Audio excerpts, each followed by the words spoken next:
Twixt Land and Sea by Joseph Conrad, Part 2 out of 5. You had better look out for yourself, you know, with a personage like Jacobus, who has no sort of reputation to lose. He had recovered his gravity of a respectable citizen by that time, and added regretfully, "All the women of our family are perfectly scandalized." But by that time I had given up visiting the S family and the D family. The elder ladies pulled such faces when I showed myself, and the multitude of related young ladies received me with such a variety of looks, wondering, awed, mocking, except Miss Mary, who spoke to me and looked at me with hushed, pained compassion as though I had been ill, that I had no difficulty in giving them all up. I would have given up the society of the whole town, for the sake of sitting near that girl, snarling and superb and barely clad in that flimsy, dingy, amber wrapper open low at the throat. She looked, with the wild wisps of hair hanging down her tense face, as though she had just jumped out of bed in the panic of a fire. She sat leaning on her elbow, looking at nothing. Why did she stay listening to my absurd chatter? And not only that, but why did she powder her face in preparation for my arrival? It seemed to be her idea of making a toilette, and in her untidy negligence a sign of great effort towards personal adornment. But I might have been mistaken. The powdering might have been her daily practice, and her presence in the veranda a sign of an indifference so complete as to take no account of my existence. Well, it was all one to me. I loved to watch her slow changes of pose, to look at her long immobilities composed in the graceful lines of her body, to observe the mysterious narrow stare of her splendid black eyes, somewhat long in shape, half-closed, contemplating the void. She was like a spellbound creature, with the forehead of a goddess crowned by the disheveled magnificent hair of a gypsy tramp. Even her indifference was seductive. I felt myself growing attached to her by the bond of an irrealizable desire. For I kept my head quite, and I put up with the moral discomfort of Jacobus' sleepy watchfulness, tranquil, and yet so expressive, as if there had been a tacit pact between us two. I put up with the insolence of the old woman's, "Aren't you ever going to leave us in peace, my good fellow?" with her taunts, with her brazen and sinister scolding. She was of the true Jacobus stock, and no mistake. Directly I got away from the girl, I called myself many hard names. What folly was this?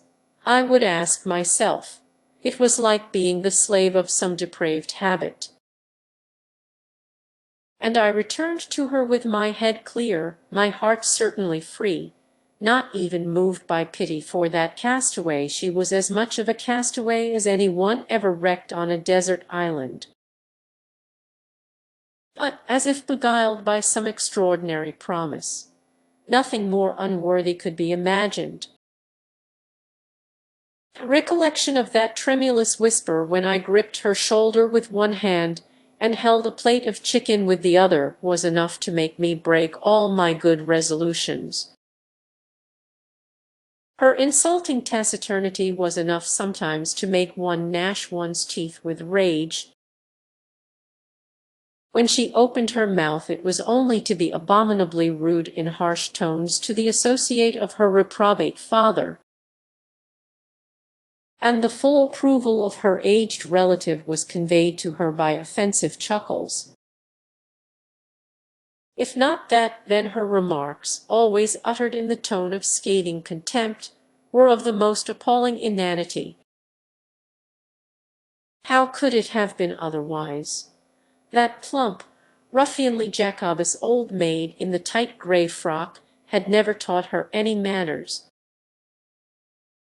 Manners, I suppose, are not necessary for born castaways. No educational establishment could ever be induced to accept her as a pupil on account of the proprieties, I imagine, and Jacobus had not been able to send her away anywhere. How could he have done it? Who with? Where to? He himself was not enough of an adventurer to think of settling down anywhere else. His passion had tossed him at the tail of a circus up and down strange coasts, but, the storm over, he had drifted back shamelessly where? Social outcast as he was, he remained still a Jacobus, one of the oldest families on the island, older than the French even. There must have been a Jacobus, and at the death of the last dodo. The girl had learned nothing. She had never listened to a general conversation. She knew nothing. She had heard of nothing. She could read, certainly, but all the reading matter that ever came in her way were the newspapers provided for the captain's room of the store. Jacobus had the habit of taking these sheets home now and then in a very stained and ragged condition. As her mind could not grasp the meaning of any matters treated there except police court reports and accounts of crimes, she had formed for herself a notion of the civilized world as a scene of murders, abductions, burglaries, stabbing affrays, and every sort of desperate violence. England and France, Paris and London, the only two towns of which she seemed to have heard, appeared to her sinks of abomination, reeking with blood, in contrast to her little island where petty larceny was about the standard of current misdeeds, with now and then some more pronounced crime, and that only amongst the imported coolie laborers on sugar estates or the Negroes of the town. But in Europe these things were being done daily by a wicked population of white men, amongst whom, as that ruffianly, aristocratic old Miss Jacobus pointed out, the wandering sailors, the associates of her precious papa, were the lowest of the low. It was impossible to give her a sense of proportion. I suppose she figured England to herself as about the size of the pearl of the ocean, in which case it would certainly have been reeking with gore and a mere wreck of burgled houses from end to end. One could not make her understand that these horrors on which she fed her imagination were lost in the mass of orderly life, like a few drops of blood in the ocean. She directed upon me for a moment the uncomprehending glance of her narrowed eyes, and then would turn her scornful powdered face away without a word. She would not even take the trouble to shrug her shoulders. At that time the batches of papers brought by the last mail reported a series of crimes in the East End of London. There was a sensational case of abduction in France and a fine display of armed robbery in Australia. One afternoon, crossing the dining room, I heard Miss Jacobus piping in the veranda with venomous animosity. "I don't know what your precious papa is plotting with that fellow, but he's just the sort of man who's capable of carrying you off far away somewhere, and then cutting your throat some day for your money." There was a good half of the length of the veranda between their chairs. I came out and sat down fiercely midway between them. Yes, That's what we do with girls in Europe, I began in a grimly matter-of-fact tone. I think Miss Jacobus was disconcerted by my sudden appearance. I turned upon her with cold ferocity. As to objectionable old women, they are first strangled quietly, then cut up into small pieces and thrown away a bit here and a bit there. They vanish. I cannot go so far as to say I had terrified her. But she was troubled by my truculence, the more so because I had been always addressing her with a politeness she did not deserve. Her plump, knitting hands fell slowly on her knees. She said not a word while I fixed her with severe determination. Then, as I turned away from her at last, she laid down her work gently, and, with noiseless movements, retreated from the veranda. In fact, she vanished, but I was not thinking of her. I was looking at the girl. It was what I was coming for daily, troubled, ashamed, eager. Finding in my nearness to her a unique sensation which I indulged with dread, self-contempt, and deep pleasure. As if it were a secret vice bound to end in my undoing, like the habit of some drug or other which ruins and degrades its slave. I looked her over, from the top of her disheveled head, down the lovely line of the shoulder, following the curve of the hip, the draped form of the long limb, right down to her fine ankle below a torn, soiled flounce, and as far as the point of the shabby, high-heeled blue slipper, dangling from her well-shaped foot, which she moved slightly, with quick, nervous jerks, as if impatient of my presence. And in the scent of the massed flowers I seemed to breathe her special and inexplicable charm, the heady perfume of the everlastingly irritated captive of the garden. I looked at her rounded chin, the Jacobus chin, at the full, red lips pouting in the powdered, sallow face, at the firm modeling of the cheek, the grains of white in the hairs of the straight somber eyebrows, at the long eyes, a narrowed gleam of liquid white and intense motionless black, with their gaze so empty of thought, and so absorbed in their fixity, that she seemed to be staring at her own lonely image, in some far-off mirror hidden from my sight amongst the trees. And suddenly, without looking at me, with the appearance of a person speaking to herself, she asked, in that voice slightly harsh yet mellow, and always irritated, "Why do you keep on coming here? Why do I keep on coming here?" I repeated, taken by surprise. I could not have told her. I could not even tell myself with sincerity why I was coming there. "What's the good of you asking a question like that?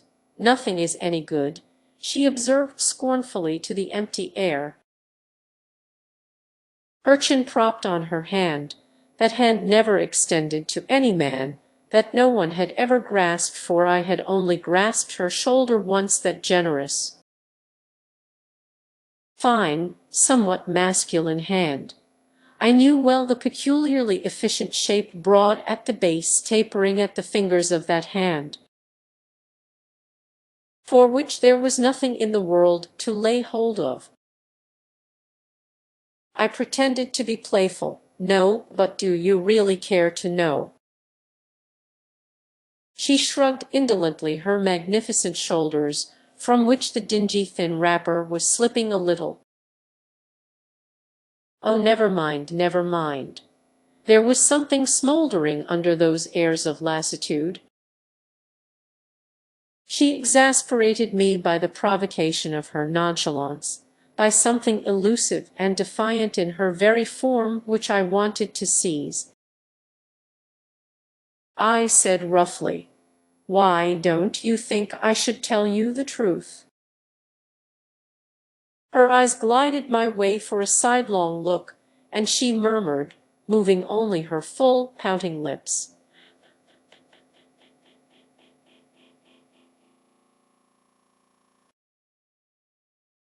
"I think you would not dare. Do you imagine I am afraid of you? What on earth?" "Well, it's possible, after all, that I don't know exactly why I am coming here. Let us say, with Miss Jacobus, that it is for no good. You seem to believe the outrageous things she says, if you do have a row with her now and then." She snapped out viciously, "Who else am I to believe?" "I don't know," I had to own, seeing her suddenly very helpless and condemned to moral solitude by the verdict of a respectable community. "You might believe me if you chose." She made a slight movement and asked me at once, with an effort as if making an experiment, "What is the business between you and Papa? Don't you know the nature of your father's business?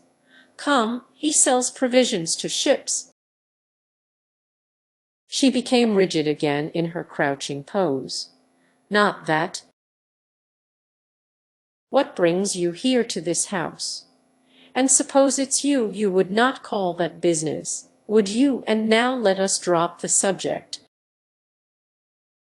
It's no use. My ship will be ready for sea the day after tomorrow." She murmured a distinctly scared "so soon," and getting up quickly, went to the little table and poured herself a glass of water. She walked with rapid steps, and with an indolent swaying of her whole young figure above the hips. When she passed near me, I felt with tenfold force the charm of the peculiar, promising sensation I had formed the habit to seek near her. I thought with sudden dismay that this was the end of it, that after one more day I would be no longer able to come into this veranda, sit on this chair, and taste perversely the flavor of contempt in her indolent poses, drink in the provocation of her scornful looks, and listen to the curt, insolent remarks uttered in that harsh and seductive voice. As if my innermost nature had been altered by the action of some moral poison, I felt an abject dread of going to sea. I had to exercise a sudden self-control, as one puts on a brake, to prevent myself jumping up to stride about, shout, gesticulate, make her a scene. What for? What about?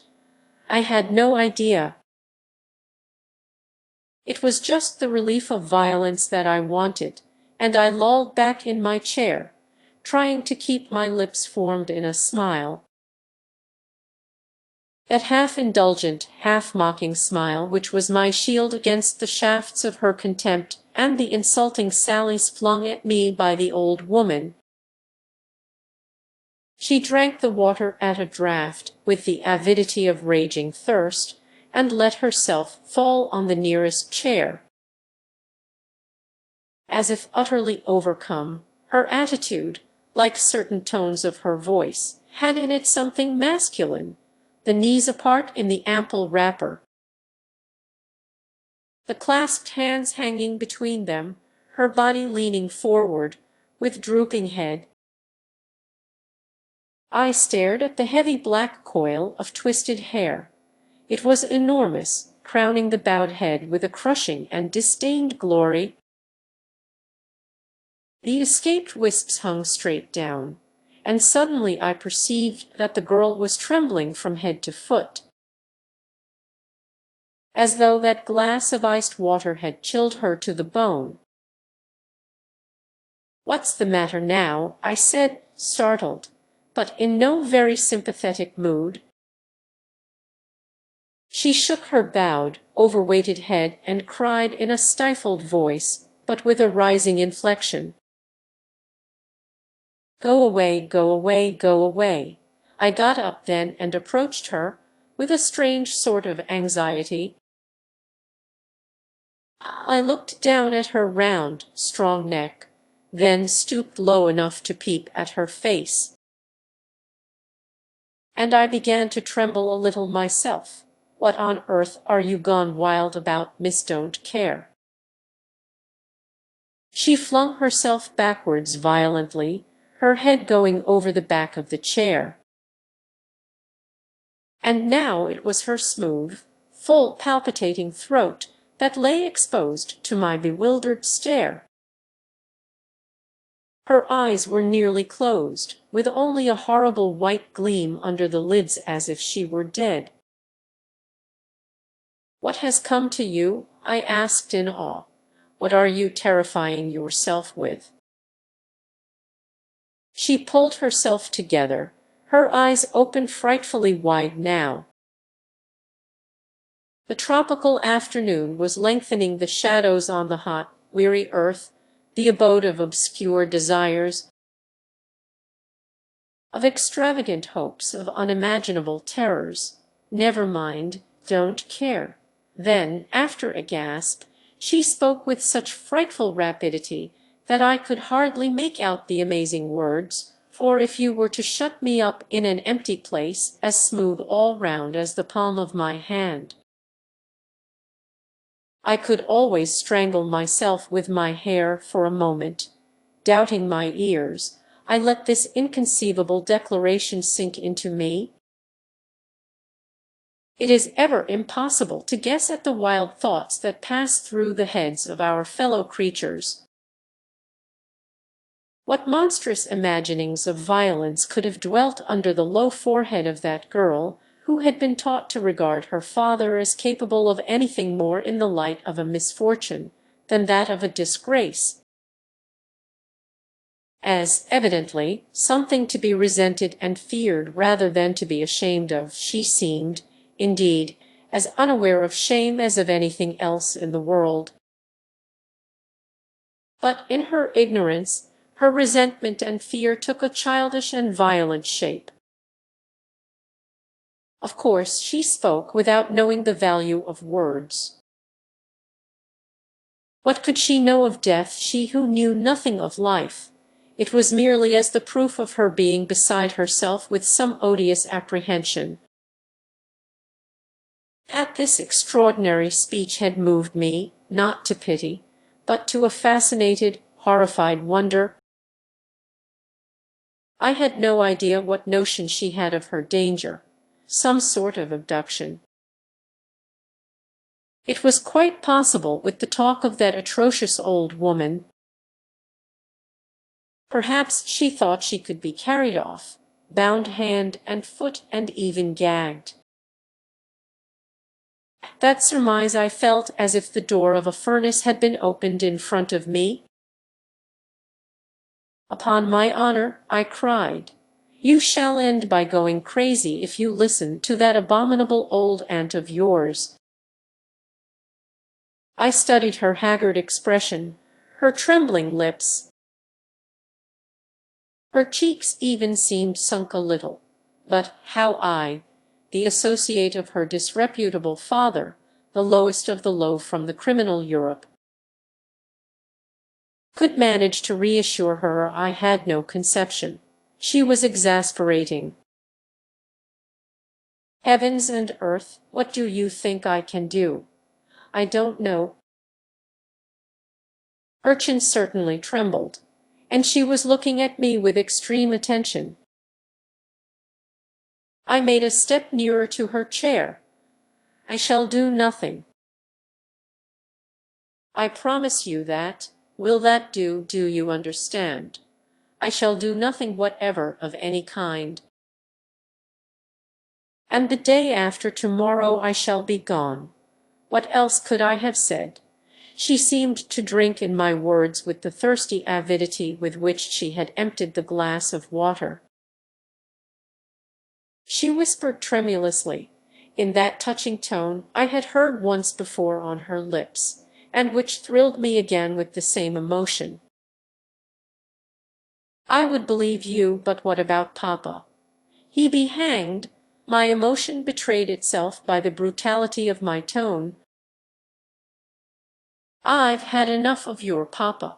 Are you so stupid as to imagine that I am frightened of him? He can't make me do anything." All that sounded feeble to me in the face of her ignorance. But I must conclude that the accent of sincerity has, as some people say, a really irresistible power. The effect was far beyond my hopes, and even beyond my conception. To watch the change in the girl was like watching a miracle, the gradual but swift relaxation of her tense glance, of her stiffened muscles, of every fiber of her body. That black, fixed stare into which I had read a tragic meaning more than once, in which I had found a somber seduction, was perfectly empty now, void of all consciousness whatever, and not even aware any longer of my presence. It had become a little sleepy, in the Jacobus fashion. But, man being a perverse animal, instead of rejoicing at my complete success, I beheld it with astounded and indignant eyes. There was something cynical in that unconcealed alteration, the true Jacobus shamelessness. I felt as though I had been cheated in some rather complicated deal into which I had entered against my better judgment. Yes, cheated without any regard for, at least, the forms of decency. With an easy, indolent, and in its indolence supple, feline movement, she rose from the chair, so provokingly ignoring me now, that for very rage I held my ground within less than a foot of her.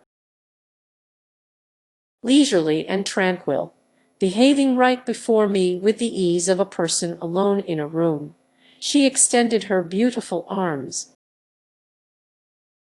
With her hands clenched, her body swaying, her head thrown back a little, reveling contemptuously in a sense of relief. Easing her limbs in freedom after all these days of crouching, motionless poses when she had been so furious and so afraid. All this with supreme indifference, incredible, offensive, exasperating, like ingratitude doubled with treachery. I ought to have been flattered, perhaps, but, on the contrary, my anger grew, her movement to pass by me as if I were a wooden post or a piece of furniture. That unconcerned movement brought it to a head. I won't say I did not know what I was doing, but, certainly, cool reflection had nothing to do with the circumstance that next moment both my arms were round her waist. It was an impulsive action, as one snatches at something falling or escaping, and it had no hypocritical gentleness about it either. She had no time to make a sound, and the first kiss I planted on her closed lips was vicious enough to have been a bite. She did not resist, and of course I did not stop at one. She let me go on, not as if she were inanimate. I felt her there, close against me, young, full of vigor, of life, a strong, desirable creature, but as if she did not care in the least, in the absolute assurance of her safety. What I did or left undone, our faces brought close together in this storm of haphazard caresses, her big, Black, wide-open eyes looked into mine without the girl appearing either angry or pleased or moved in any way. In that steady gaze which seemed impersonally to watch my madness, I could detect a slight surprise, perhaps nothing more. I showered kisses upon her face, and there did not seem to be any reason why this should not go on forever.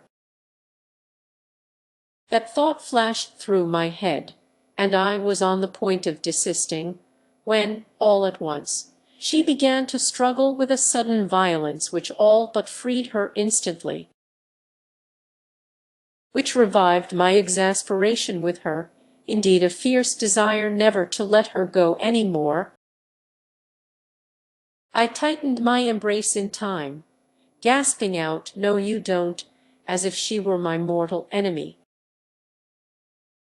On her part not a word was said. Putting her hands against my chest, she pushed with all her might without succeeding to break the circle of my arms. Except that she seemed thoroughly awake now, her eyes gave me no clue whatever. To meet her black stare was like looking into a deep well, and I was totally unprepared for her change of tactics. Instead of trying to tear my hands apart, she flung herself upon my breast, and with a downward, undulating, serpentine motion, a quick sliding dive, she got away from me smoothly. It was all very swift. I saw her pick up the tail of her wrapper and run for the door at the end of the veranda, not very gracefully. She appeared to be limping a little, and then she vanished. The door swung behind her so noiselessly that I could not believe it was completely closed.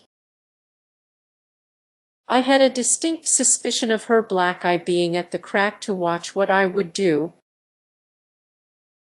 I could not make up my mind whether to shake my fist in that direction or blow a kiss. Chapter VI. Either would have been perfectly consistent with my feelings.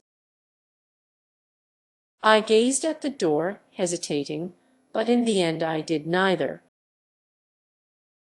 The monition of some sixth sense, the sense of guilt, maybe, that sense which always acts too late, alas, warned me to look round.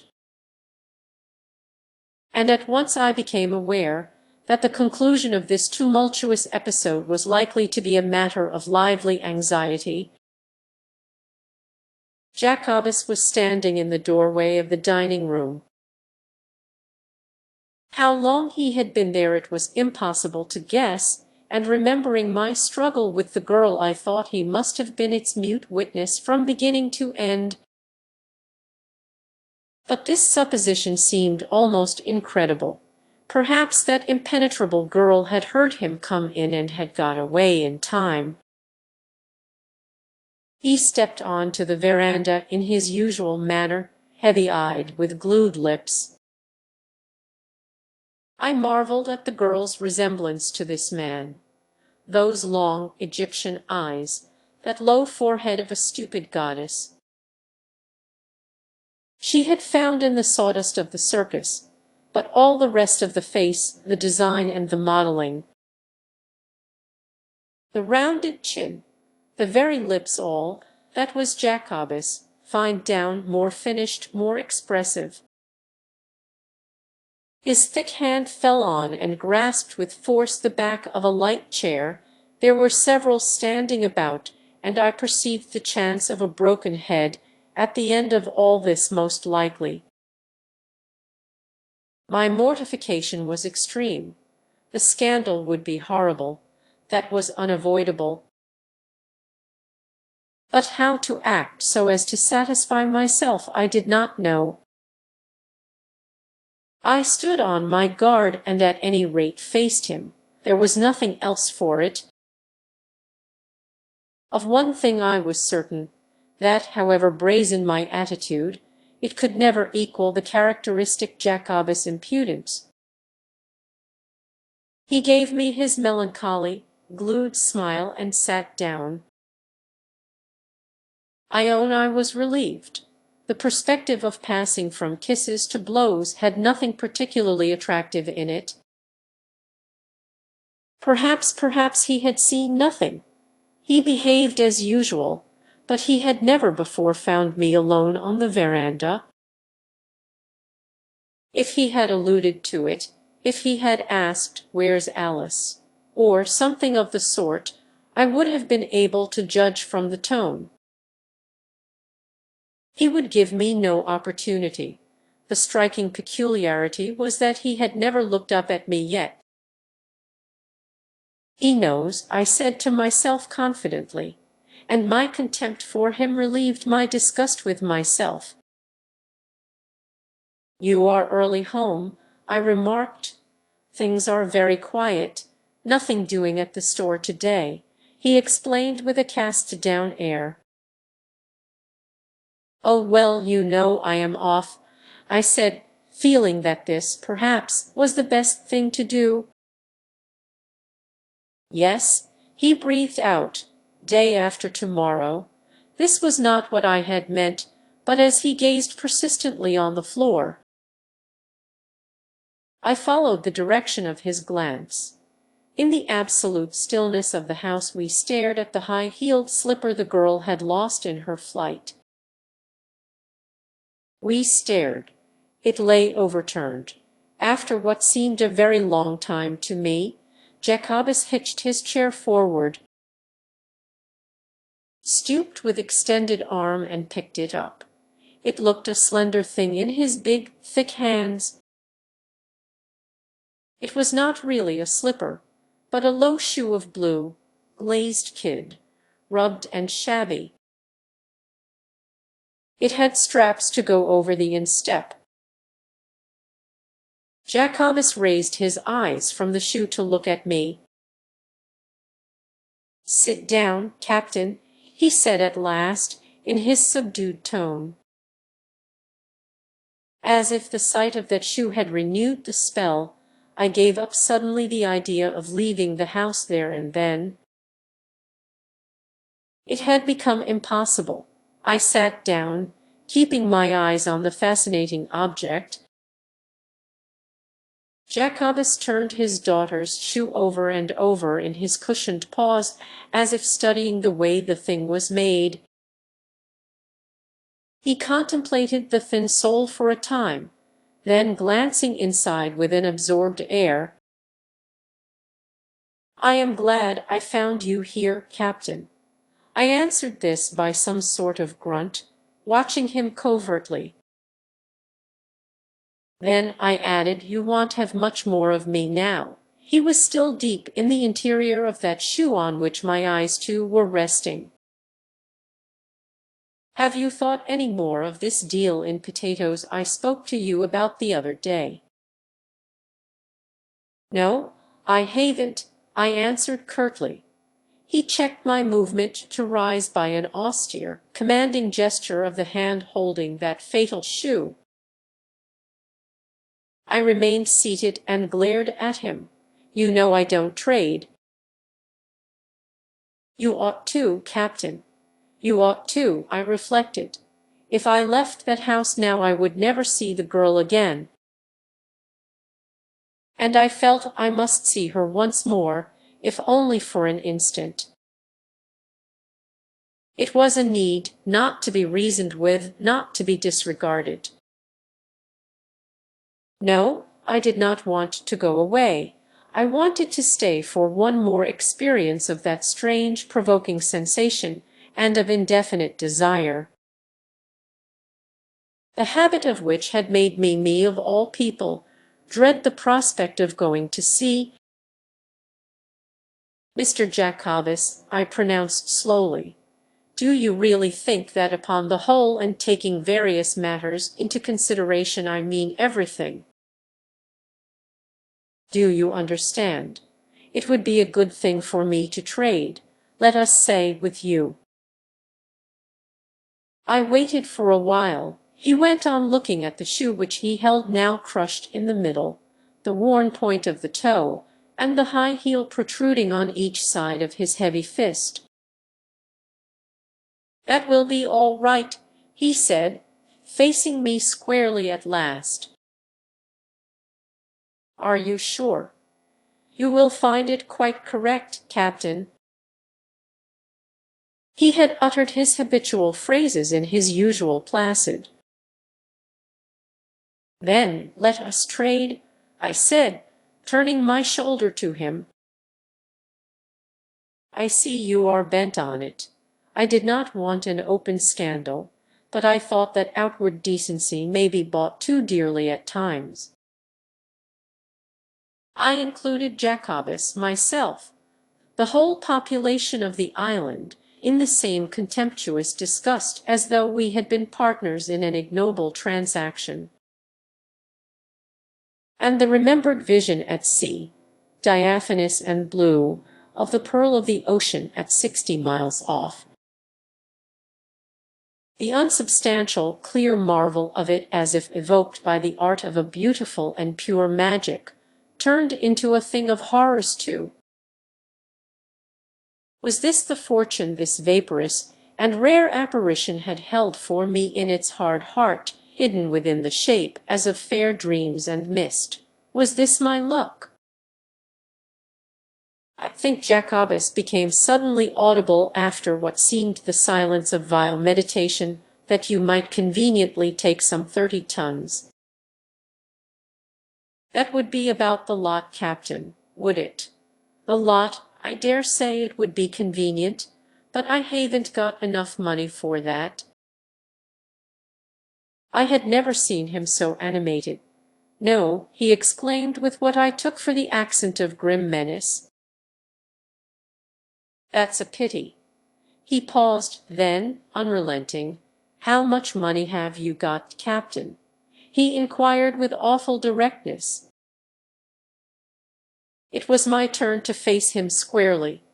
I did so and mentioned the amount I could dispose of. And I perceived that he was disappointed. He thought it over, his calculating gaze lost in mine, for quite a long time before he came out in a thoughtful tone with the rapacious suggestion, "You could draw some more from your charterers. That would be quite easy, Captain." "No, I couldn't," I retorted brusquely. "I've drawn my salary up to date, and besides, the ship's accounts are closed." I was growing furious. I pursued, "And I will tell you what, if I could do it I wouldn't." Then, throwing off all restraint, I added, "You are a bit too much of a Jacobus, Mr. Jacobus."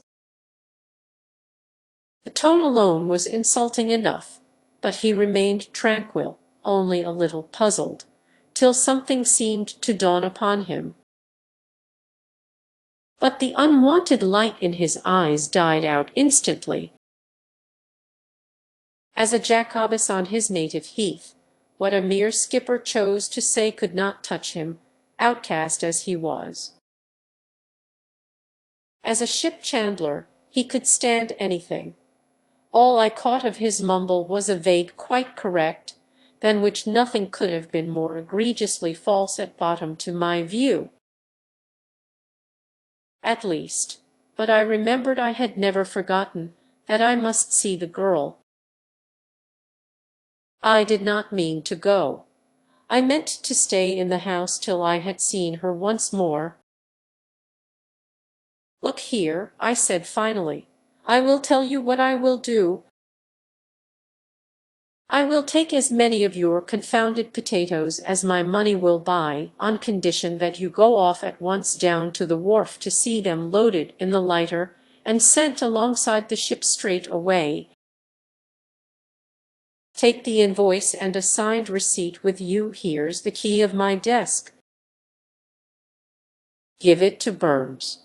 He will pay you." He got up from his chair before I had finished speaking, but he refused to take the key. Burns would never do it. He wouldn't like to ask him even. "Well, then," I said, eyeing him slightingly, "there's nothing for it, Mr. Jacobus, but you must wait on board till I come off to settle with you." "That will be all right, Captain. I will go at once." He seemed at a loss what to do with the girl's shoe he was still holding in his fist. Finally, looking dully at me, he put it down on the chair from which he had risen. "And you, Captain, won't you come along, too, just to see?" "Don't bother about me. I will take care of myself." He remained perplexed for a moment, as if trying to understand. And then his weighty, "Certainly, certainly, Captain," seemed to be the outcome of some sudden thought. His big chest heaved. Was it a sigh? As he went out to hurry off those potatoes, he never looked back at me. I waited till the noise of his footsteps had died out of the dining room, and I waited a little longer. Then, turning towards the distant door, I raised my voice along the veranda.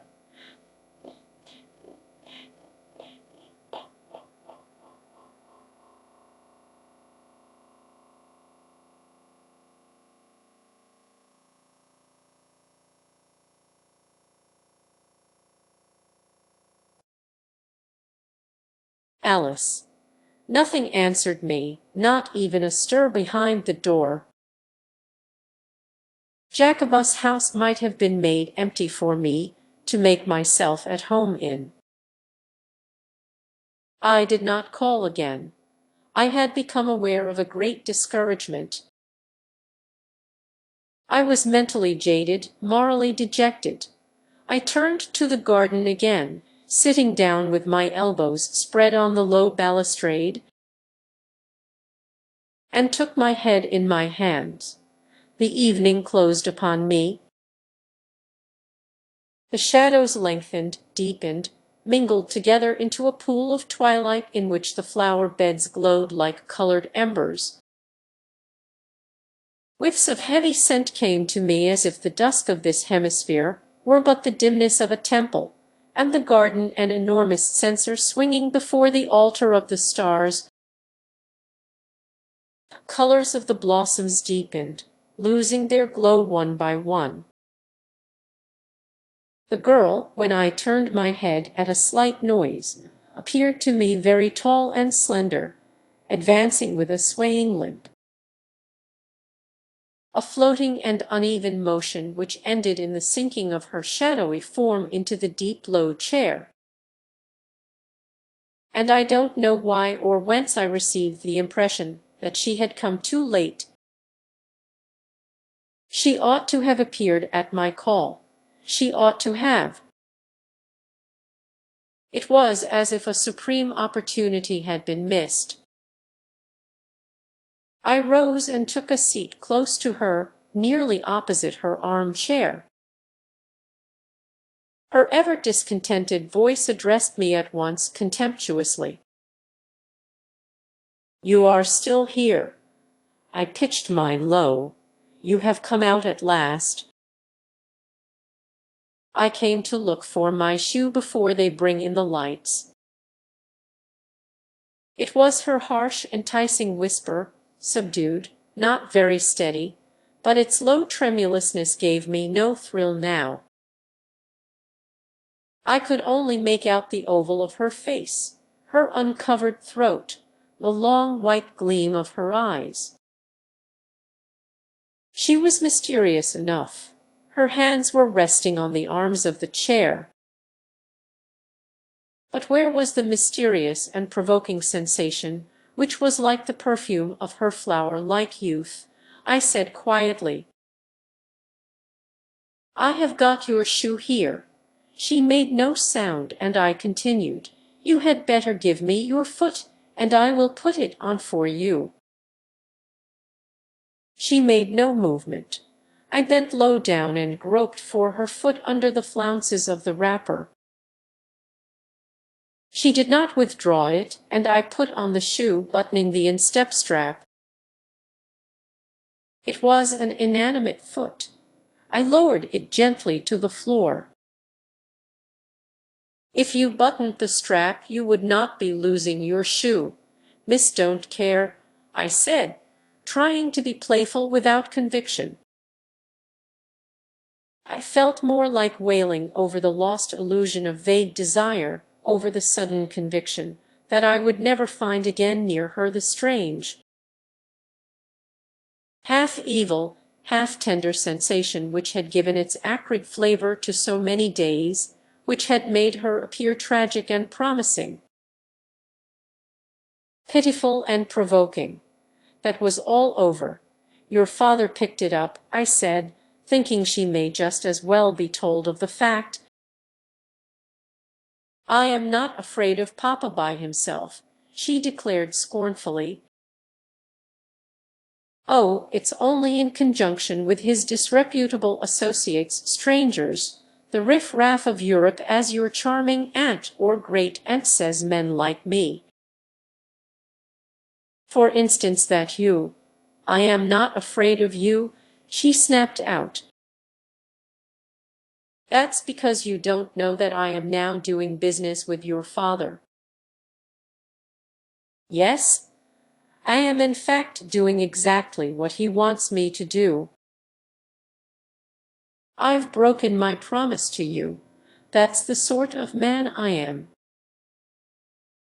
And now aren't you afraid, if you believe what that dear, kind, truthful old lady says you ought to be?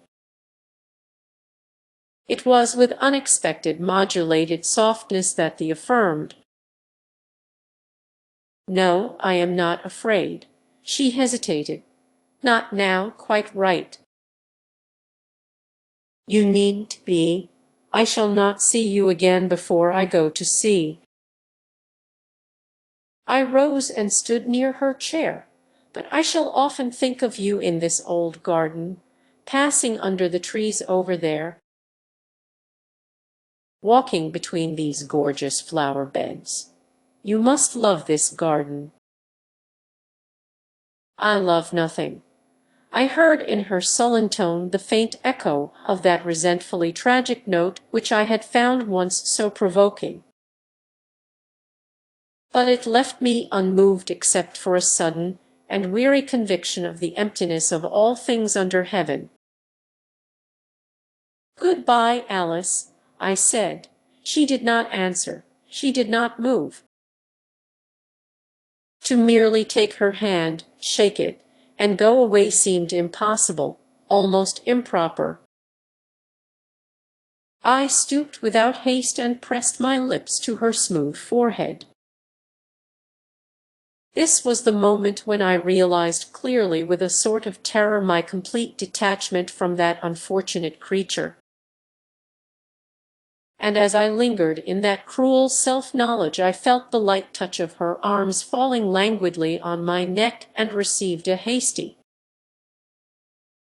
awkward, haphazard kiss which missed my lips.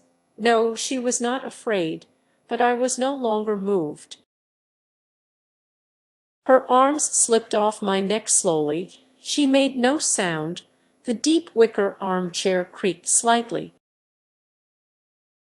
Only a sense of my dignity prevented me fleeing headlong from that catastrophic revelation. I traversed the dining room slowly. I thought, she's listening to my footsteps. She can't help it. She will hear me open and shut that door. And I closed it as gently behind me as if I had been a thief retreating with his ill-gotten booty. During that stealthy act I experienced the last touch of emotion in that house, at the thought of the girl I had left sitting there in the obscurity, with her heavy hair and empty eyes as black as the night itself, staring into the walled garden, silent, warm, odorous with the perfume of imprisoned flowers, which, like herself, were lost to sight in a world buried in darkness. The narrow, ill-lighted, rustic streets I knew so well on my way to the harbor were extremely quiet,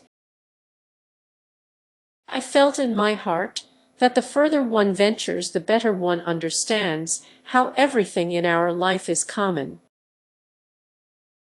short, and empty, that it is in seeking the unknown in our sensations that we discover how mediocre are our attempts and how soon defeated.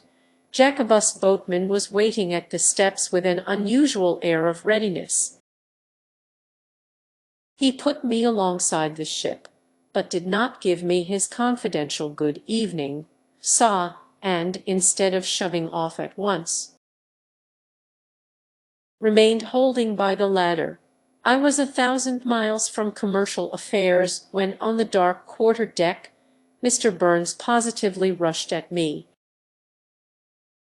stammering with excitement. He had been pacing the deck distractedly for hours awaiting my arrival. Just before sunset, a lighter loaded with potatoes had come alongside with that fat ship chandler himself sitting on the pile of sacks. He was now stuck immovable in the cabin. What was the meaning of it all? Surely I did not.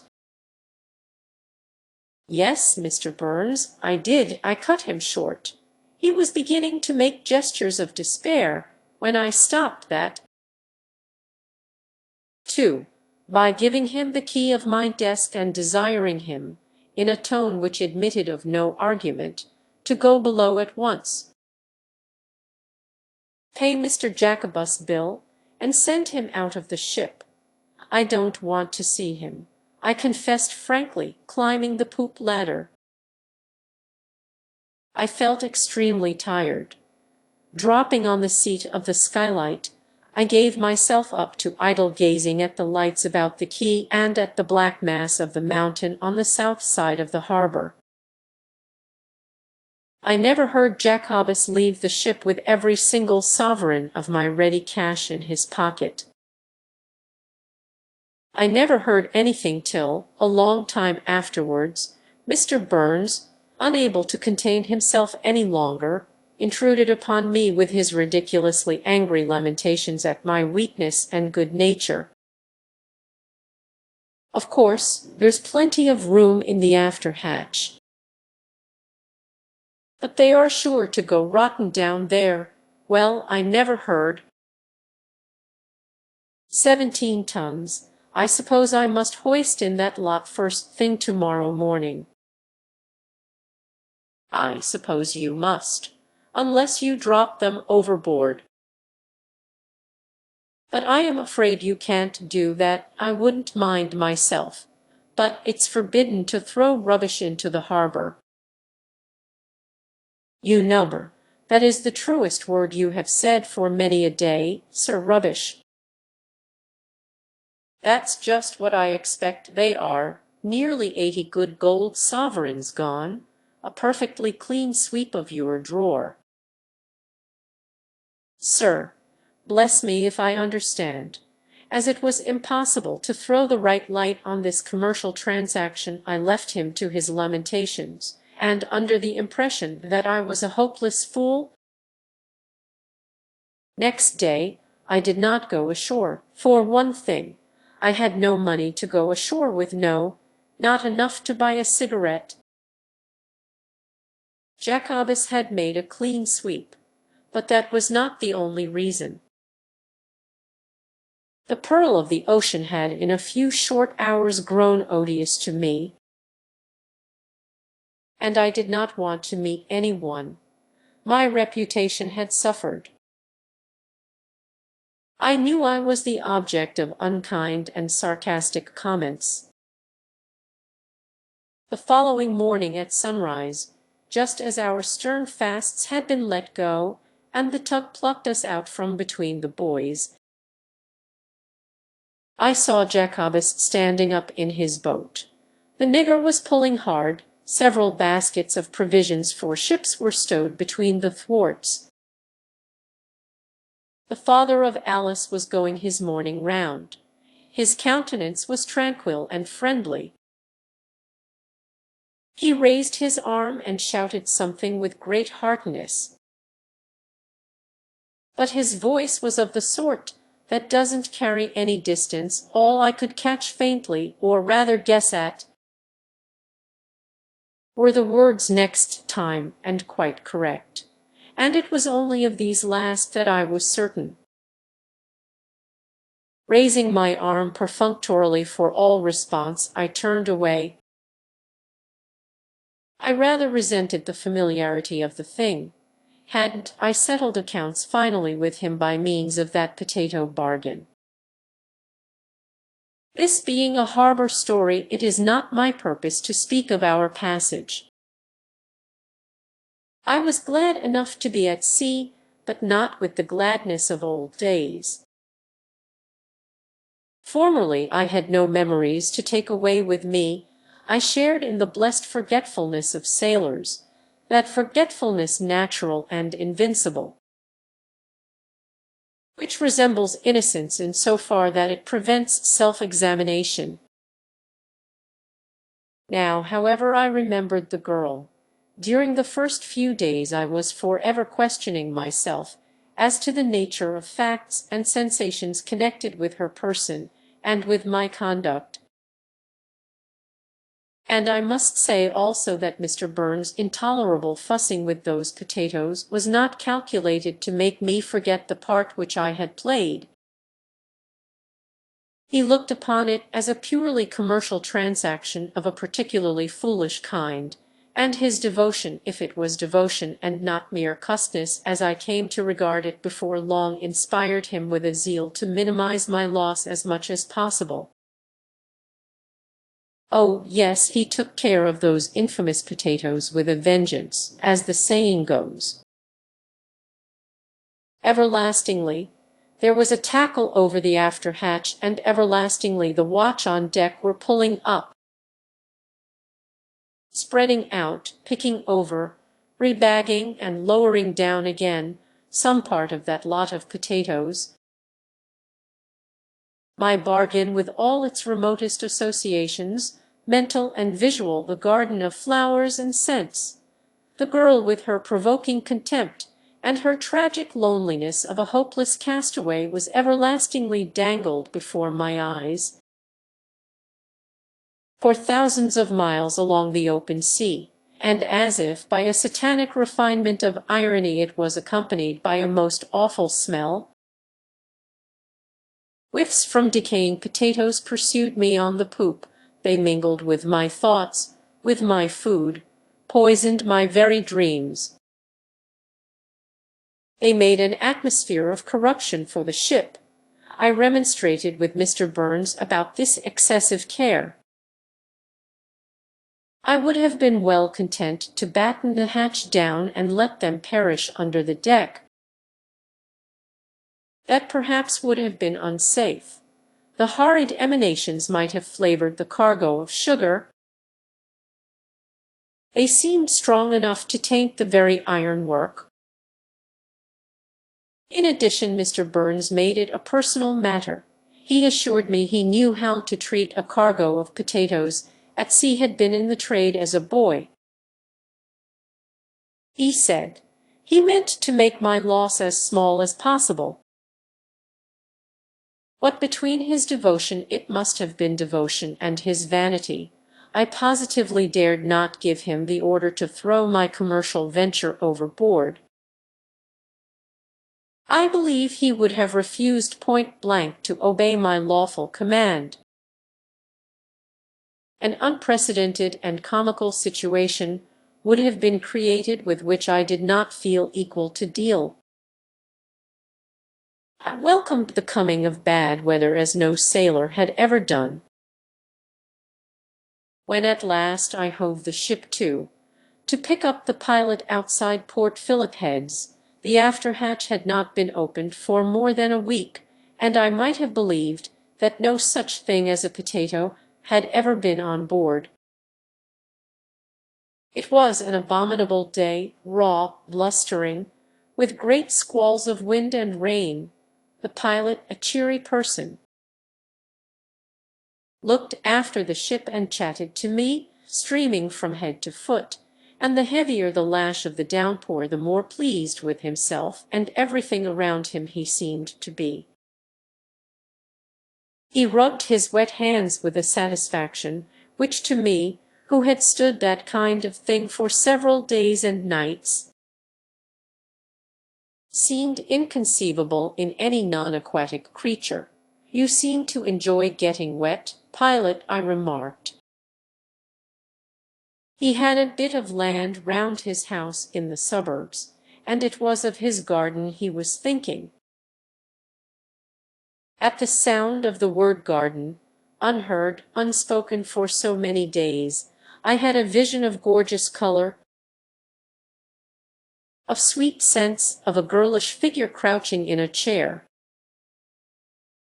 Yes, that was a distinct emotion breaking into the peace I had found in the sleepless anxieties of my responsibility during a week of dangerous bad weather.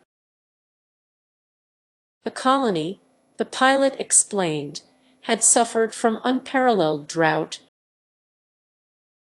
This was the first decent drop of water they had had for 7 months. The root crops were lost, and, trying to be casual, but with visible interest, he asked me if I had perchance any potatoes to spare. Potatoes, I had managed to forget them. In a moment, I felt plunged into corruption up to my neck. Mr. Burns was making eyes at me behind the pilot's back. Finally, he obtained a ton, and paid £10 for it. This was twice the price of my bargain with Jacobus. The spirit of covetousness woke up in me. That night in harbor, before I slept, the custom-house galley came alongside. While his underlings were putting seals on the storerooms, the officer in charge took me aside confidentially. "I say, Captain, you don't happen to have any potatoes to sell?" Clearly there was a potato famine in the land. I let him have a ton for £12, and he went away joyfully. That night I dreamt of a pile of gold in the form of a grave in which a girl was buried, and woke up callous with greed. On calling at my shipbroker's office, that man, after the usual business had been transacted, pushed his spectacles up on his forehead. "I was thinking, Captain, that coming from the pearl of the ocean you may have some potatoes to sell." I said negligently, "Oh, yes, I could spare you a ton." £15. He exclaimed, I say, but after studying my face for a while accepted my terms with a faint grimace. It seems that these people could not exist without potatoes. I could. I didn't want to see a potato as long as I lived, but the demon of lucre had taken possession of me. How the news got about I don't know, but, returning on board rather late, I found a small group of men of the coster type hanging about the waist, while Mr. Burns walked to and fro the quarter-deck loftily, keeping a triumphant eye on them. They had come to buy potatoes. "These chaps have been waiting here in the sun for hours," Burns whispered to me excitedly. "They have drank the water cask dry. Don't you throw away your chances, sir. You are too good-natured." I selected a man with thick legs and a man with a cast in his eye to negotiate with, simply because they were easily distinguishable from the rest. "You have the money on you?" I inquired, before taking them down into the cabin. "Yes, sir," they answered in one voice, slapping their pockets. I liked their air of quiet determination. Long before the end of the day all the potatoes were sold, at about 3 times the price I had paid for them. Mr. Burns, feverish and exulting, congratulated himself on his skillful care of my commercial venture, but hinted plainly that I ought to have made more of it.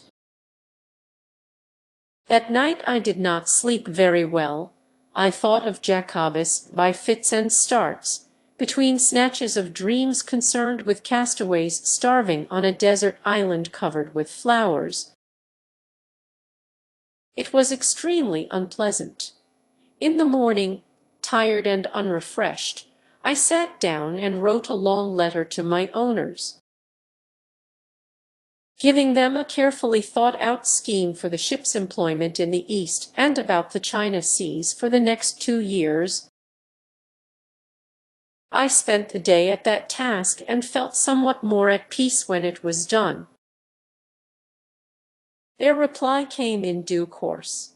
They were greatly struck with my project, but considering that, notwithstanding the unfortunate difficulty with the bags, which they trusted I would know how to guard against in the future, the voyage showed a very fair profit, they thought it would be better to keep the ship in the sugar trade at least for the present. I turned over the page and read on. We have had a letter from our good friend Mr. Jacobus. We are pleased to see how well you have hit it off with him, for, not to speak of his assistance in the unfortunate matter of the bags, he writes us that should you, by using all possible dispatch, manage to bring the ship back early in the season, he would be able to give us a good rate of freight. We have no doubt that your best endeavors, etc. etc. I dropped the letter and sat motionless for a long time. Then I wrote my answer. It was a short one, and went ashore myself to post it. But I passed one letter box, then another, and in the end found myself going up Collins Street with the letter still in my pocket against my heart. Collins Street at 4 o'clock in the afternoon is not exactly a desert solitude, but I had never felt more isolated from the rest of mankind as when I walked that day its crowded pavement. Battling desperately with my thoughts and feeling already vanquished, there came a moment when the awful tenacity of Jacobus, the man of one passion and of one idea, appeared to me almost heroic. He had not given me up. He had gone again to his odious brother. Then he appeared to me odious himself. For whatever he had seen, or guessed at, or risked, he knew nothing of that. Unless the girl had told him, how could I go back to fan that fatal spark with my cold breath? No, no. That unexpected kiss had to be paid for at its full price. At the first letter box I came to I stopped, and reaching into my breast pocket I took out the letter. It was as if I were plucking out my very heart, and dropped it through the slit. Then I went straight on board. I wondered what dreams I would have that night, but as it turned out I did not sleep at all. At breakfast I informed Mr. Burns that I had resigned my command. He dropped his knife and fork and looked at me with indignation. "You have, sir. I thought you loved the ship." "So I do, Burns," I said. "But the fact is that the Indian Ocean and everything that is in it has lost its charm for me. I am going home as passenger by the Suez Canal. Everything that is in it," he repeated angrily. "I've never heard anybody talk like this. And to tell you the truth, sir, all the time we have been together I've never quite made you out. What's one ocean more than another? Charm, indeed. He was really devoted to me, I believe. But he cheered up when I told him that I had recommended him for my successor. Anyhow, he remarked, let people say what they like. This Jacobus has served your turn. I must admit that this potato business has paid extremely well. Of course, if only you had— Yes, Mr. Burns, I interrupted. Quite a smile of fortune, but I could not tell him that it was driving me out of the ship I had learned to love.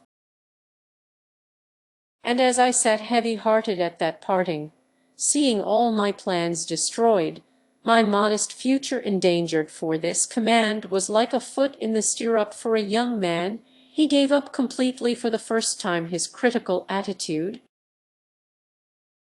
A wonderful piece of luck, he said. The secret sharer an episode from the coast. Chapter I. On my right hand, there were lines of fishing stakes resembling a mysterious system of half-submerged bamboo fences. Incomprehensible in its division of the domain of tropical fishes, and crazy of aspect as if abandoned forever by some nomad tribe of fishermen now gone to the other end of the ocean. For there was no sign of human habitation as far as the eye could reach. To the left a group of barren islets, suggesting ruins of stone walls, towers, and blockhouses, had its foundations set in a blue sea that itself looked solid. So still and stable did it lie below my feet, even the track of light from the westering sun shone smoothly, without that animated glitter which tells of an imperceptible ripple. And when I turned my head to take a parting glance at the tug which had just left us anchored outside the bar, I saw the straight line of the flat shore joined to the stable sea edge to edge with a perfect and unmarked closeness. In one leveled floor half brown, half blue under the enormous dome of the sky, corresponding in their insignificance to the islets of the sea, two small clumps of trees, one on each side of the only fault in the impeccable joint, marked the mouth of the river Mainam we had just left on the first preparatory stage of our homeward journey. And, far back on the inland level, a larger and loftier mass, the grove surrounding the great Paknam pagoda, was the only thing on which the eye could rest from the vain task of exploring the monotonous sweep of the horizon. Here and there gleams as of a few scattered pieces of silver marked the windings of the great river. And on the nearest of them, just within the bar, the tug steaming right into the land became lost to my sight.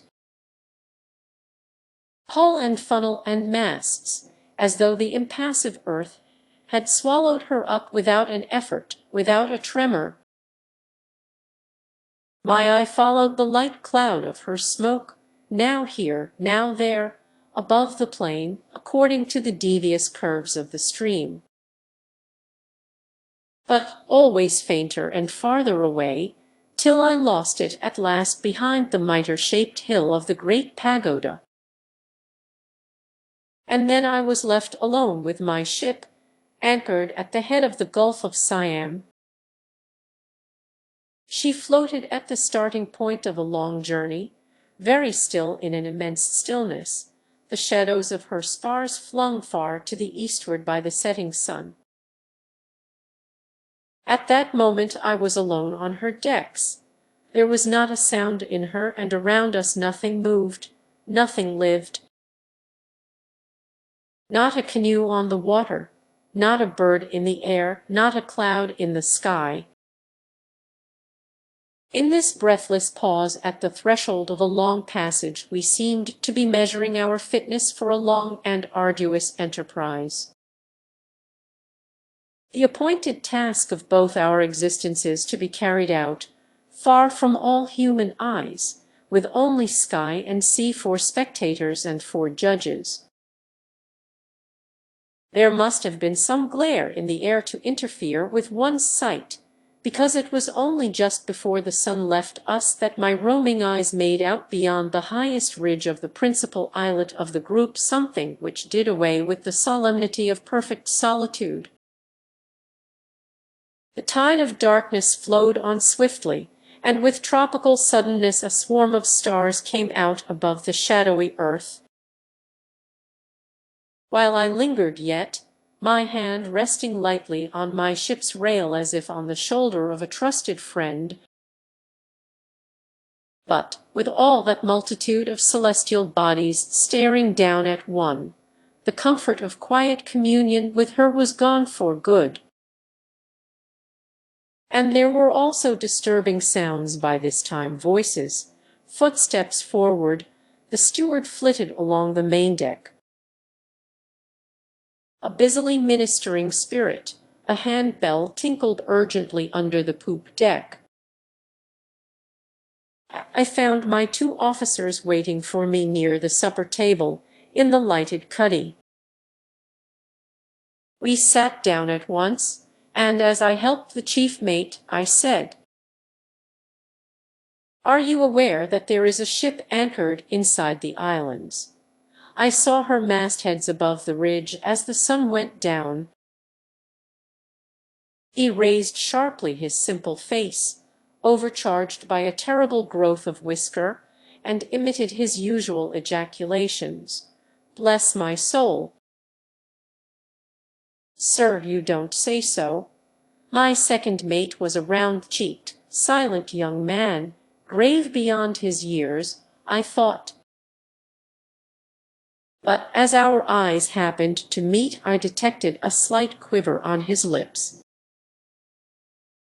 I looked down at once. It was not my part to encourage sneering on board my ship. It must be said, too, that I knew very little of my officers. In consequence of certain events of no particular significance, except to myself, I had been appointed to the command only a fortnight before. Neither did I know much of the hands forward. All these people had been together for 18 months or so, and my position was that of the only stranger on board. I mention this because it has some bearing on what is to follow. But what I felt most was my being a stranger to the ship, and if all the truth must be told, I was somewhat of a stranger to myself. The youngest man on board, barring the second mate, and untried as yet by a position of the fullest responsibility, I was willing to take the adequacy of the others for granted. They had simply to be equal to their tasks, but I wondered how far I should turn out faithful to that ideal conception of one's own personality every man sets up for himself secretly. Meantime the chief mate, with an almost visible effect of collaboration on the part of his round eyes and frightful whiskers, was trying to evolve a theory of the anchored ship. He was of a painstaking turn of mind. As he used to say, he liked to account to himself for practically everything that came in his way, down to a miserable scorpion he had found in his cabin a week before. The why and the wherefore of that scorpion, how it got on board and came to select his room rather than the pantry, which was a dark place and more what a scorpion would be partial to, and how on earth it managed to drown itself in the inkwell of his writing desk, had exercised him infinitely. The ship within the islands was much more easily accounted for, and just as we were about to rise from table he made his pronouncement. She was, he doubted not, a ship from home lately arrived. Probably she drew too much water to cross the bar except at the top of spring tides. Therefore she went into that natural harbor to wait for a few days in preference to remaining in an open roadstead. "That's so," confirmed the second mate, suddenly in his slightly hoarse voice. "She draws over 20 feet. She's the Liverpool ship Sephora, with a cargo of coal. 123 days from Cardiff." We looked at him in surprise. "The tugboat skipper told me when he came on board for your letters, sir," explained the young man. "He expects to take her up the river the day after tomorrow." After thus overwhelming us with the extent of his information, he slipped out of the cabin. The mate observed regretfully that he could not account for that young fellow's whims. What prevented him telling us all about it at once, he wanted to know. I detained him as he was making a move. For the last 2 days the crew had had plenty of hard work, and the night before they had very little sleep. I felt painfully that a stranger was doing something unusual when I directed him to let all hands turn in without setting an anchor watch.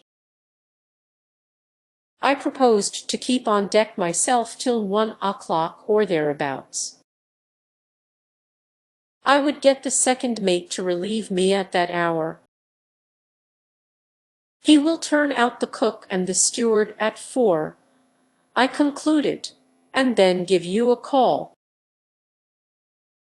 Of course, at the slightest sign of any sort of wind we will have the hands up and make a start at once." He concealed his astonishment. "Very well, sir." Outside the cuddy he put his head in the second mate's door to inform him of my unheard-of caprice to take a 5 hours anchor watch on myself.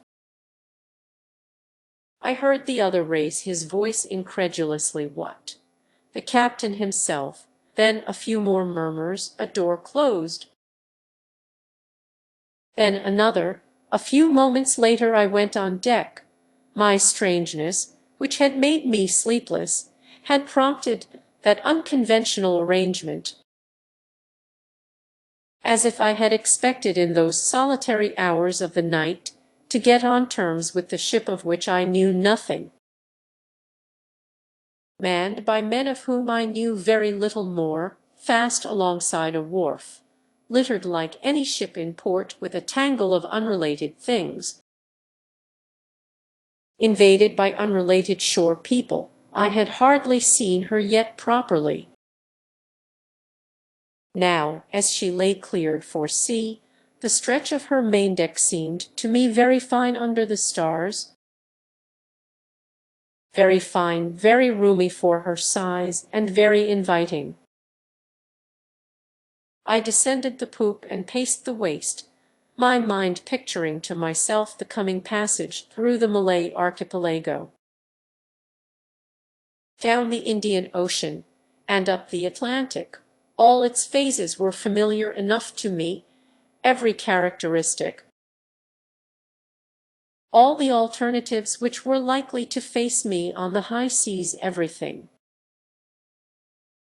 except the novel responsibility of command. But I took heart from the reasonable thought that the ship was like other ships, the men like other men, and that the sea was not likely to keep any special surprises expressly for my discomfiture. Arrived at that comforting conclusion, I bethought myself of a cigar and went below to get it. All was still down there. Everybody at the after end of the ship was sleeping profoundly. I came out again on the quarter-deck, agreeably at ease in my sleeping suit on that warm breathless night, barefooted, a glowing cigar in my teeth, and going forward, I was met by the profound silence of the fore end of the ship. Only as I passed the door of the forecastle I heard a deep, quiet, trustful sigh of some sleeper inside, and suddenly I rejoiced in the great security of the sea as compared with the unrest of the land, in my choice of that untempted life presenting no disquieting problems, invested with an elementary moral beauty by the absolute straightforwardness of its appeal and by the singleness of its purpose. The riding light in the fore-rigging burned with a clear, untroubled, as if symbolic, flame, confident and bright in the mysterious shades of the night. Passing on my way aft along the other side of the ship, I observed that the rope-side ladder, put over, no doubt for the master of the tug when he came to fetch away our letters, had not been hauled in as it should have been. I became annoyed at this, for exactitude in small matters is the very soul of discipline. Then I reflected that I had myself peremptorily dismissed my officers from duty, and by my own act had prevented the anchor watch being formally set and things properly attended to. I asked myself whether it was wise ever to interfere with the established routine of duties even from the kindest of motives. My action might have made me appear eccentric. Goodness only knew how that absurdly whiskered mate would account for my conduct, and what the whole ship thought of that informality of their new captain. I was vexed with myself, not from compunction certainly, but, as it were mechanically, I proceeded to get the ladder in myself.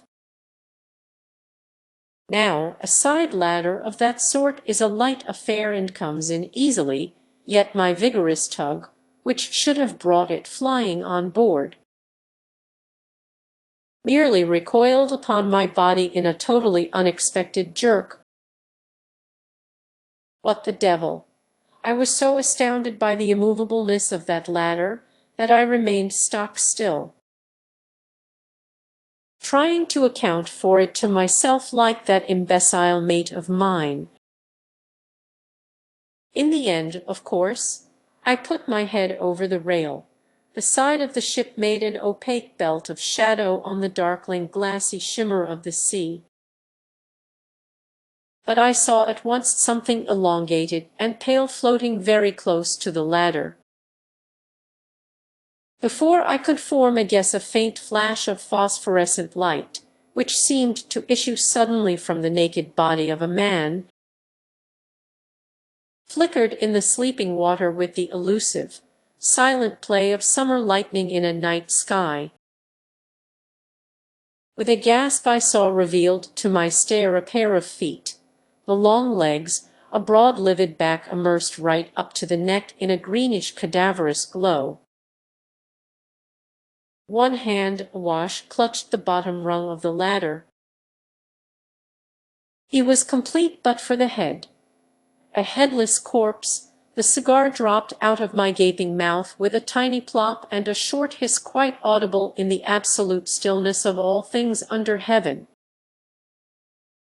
At that I suppose he raised up his face, a dimly pale oval in the shadow of the ship's side. But even then I could only barely make out down there the shape of his black-haired head. However, it was enough for the horrid, frost-bound sensation which had gripped me about the chest to pass off. The moment of vain exclamations was past, too. I only climbed on the spare spar and leaned over the rail as far as I could, to bring my eyes nearer to that mystery floating alongside.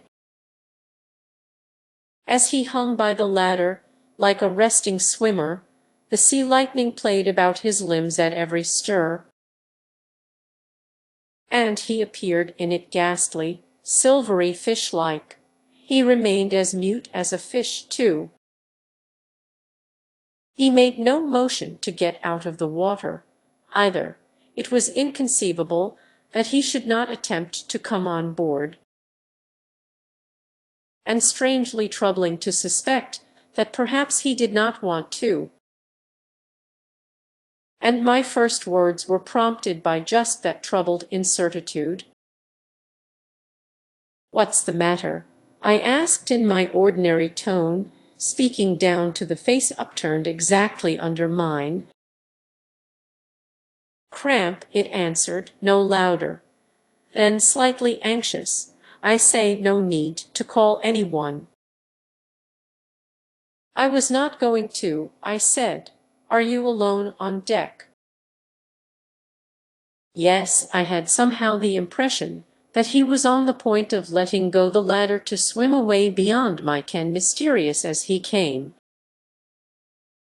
But, for the moment, this being appearing as if he had risen from the bottom of the sea, it was certainly the nearest land to the ship, wanted only to know the time. I told him, and he, down there, tentatively. "I suppose your captain's turned in." "I am sure he isn't," I said. He seemed to struggle with himself, for I heard something like the low, bitter murmur of doubt. "What's the good?" His next words came out with a hesitating effort. "Look here, my man," could you call him out quietly? I thought the time had come to declare myself. "I am the captain." I heard a "by Jove" whispered at the level of the water. The phosphorescence flashed in the swirl of the water all about his limbs. His other hand seized the ladder. "My name's Leggett." The voice was calm and resolute. A good voice. The self-possession of that man had somehow induced a corresponding state in myself. It was very quietly that I remarked, "You must be a good swimmer." "Yes, I've been in the water practically since 9 o'clock. The question for me now is whether I am to let go this ladder and go on swimming till I sink from exhaustion, or to come on board here." I felt this was no mere formula of desperate speech, but a real alternative in the view of a strong soul. I should have gathered from this that he was young. Indeed, it is only the young who are ever confronted by such clear issues. But at the time it was pure intuition on my part. A mysterious communication was established already between us two in the face of that silent, darkened tropical sea. I was young, too, young enough to make no comment. The man in the water began suddenly to climb up the ladder, and I hastened away from the rail to fetch some clothes. Before entering the cabin I stood still, listening in the lobby at the foot of the stairs. A faint snore came through the closed door of the chief mate's room. The second mate's door was on the hook, but the darkness in there was absolutely soundless. He, too, was young and could sleep like a stone. Remained the steward, but he was not likely to wake up before he was called.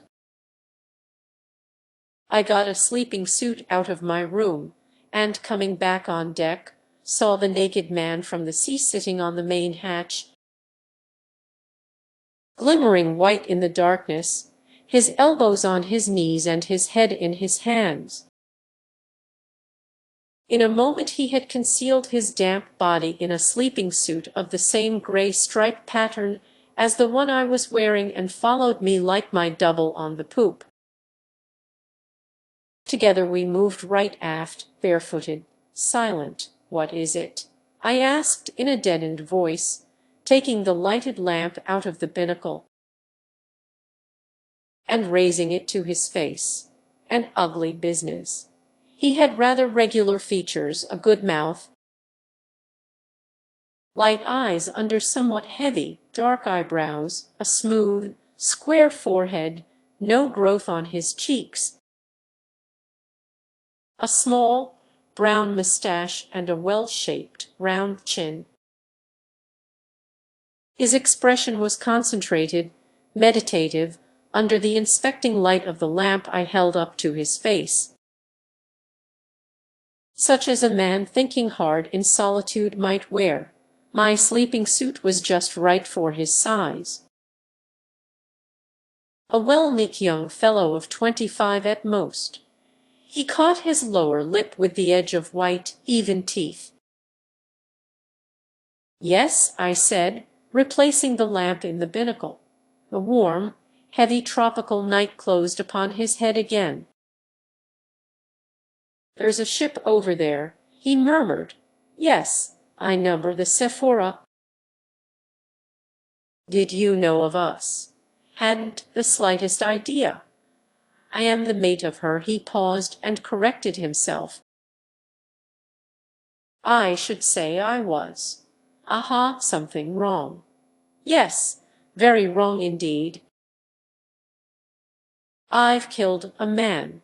"What do you mean, just now?" "No, on the passage. Weeks ago, 39 south." The shadowy, dark head, like mine, seemed to nod imperceptibly above the ghostly gray of my sleeping suit. It was, in the night, as though I had been faced by my own reflection in the depths of a somber and immense mirror.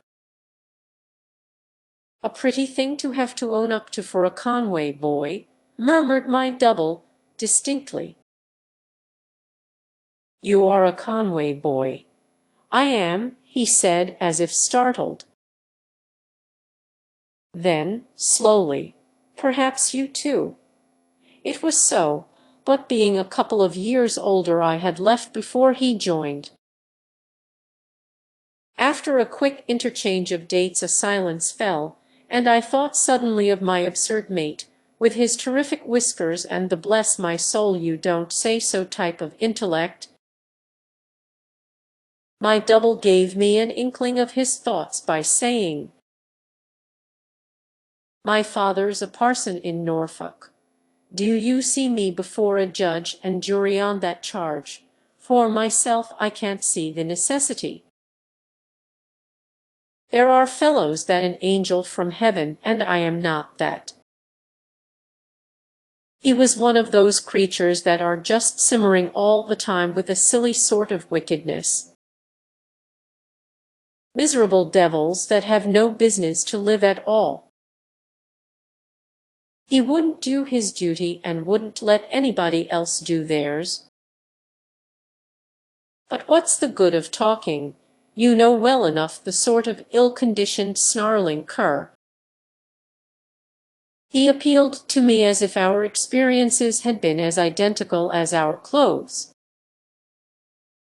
And I knew well enough the pestiferous danger of such a character where there are no means of legal repression. And I knew well enough also that my double, there was no homicidal ruffian. I did not think of asking him for details, and he told me the story roughly in brusque, disconnected sentences. I needed no more. I saw it all going on as though I were myself inside that other sleeping suit. It happened while we were setting a reefed foresail at dusk. Reefed foresail, you understand the sort of weather. The only sail we had left to keep the ship running, so you may guess what it had been like for days. Anxious sort of job, that. He gave me some of his cursed insolence at the sheet. I tell you I was overdone with this terrific weather that seemed to have no end to it. Terrific, I tell you, and a deep ship. I believe the fellow himself was half crazed with funk. It was no time for gentlemanly reproof, so I turned round and felled him like an ox.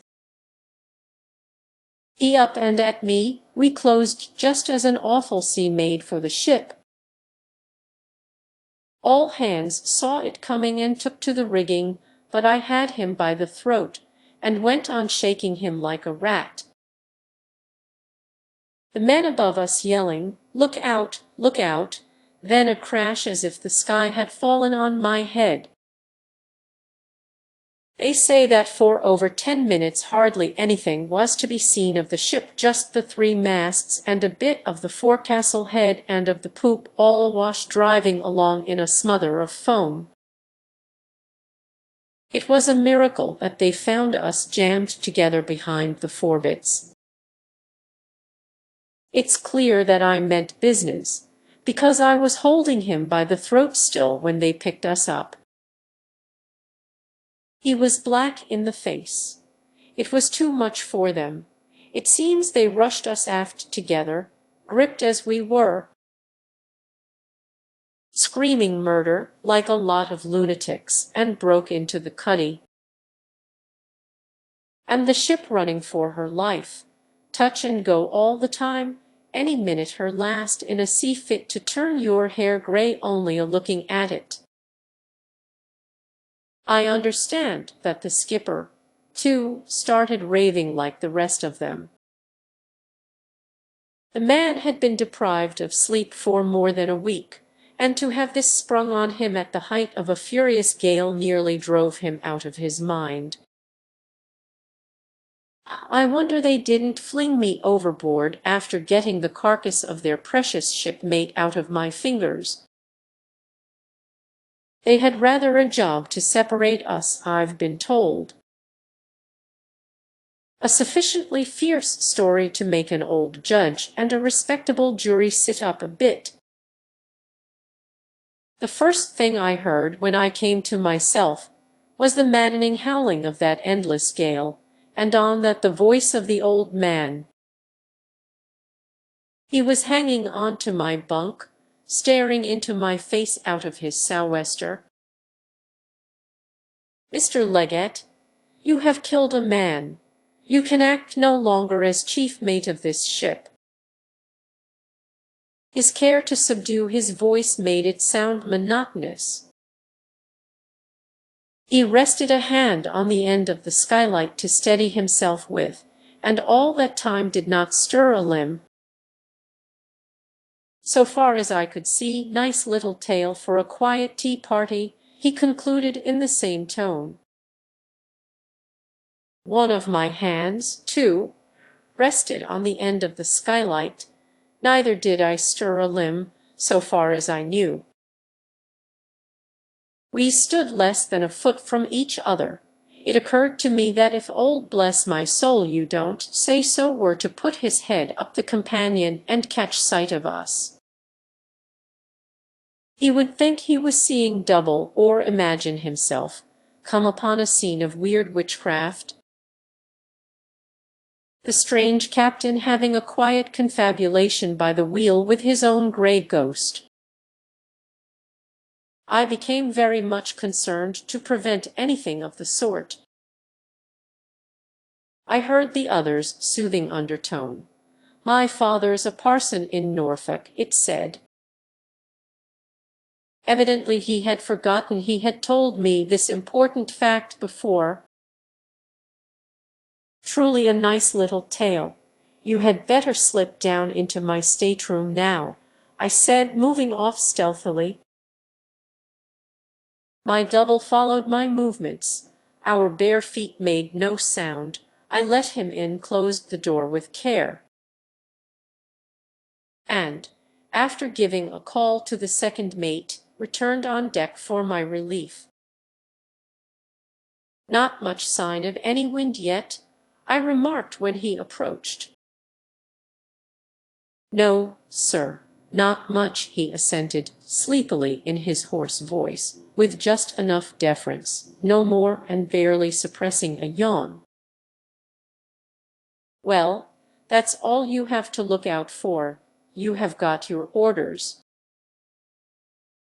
"Yes, sir."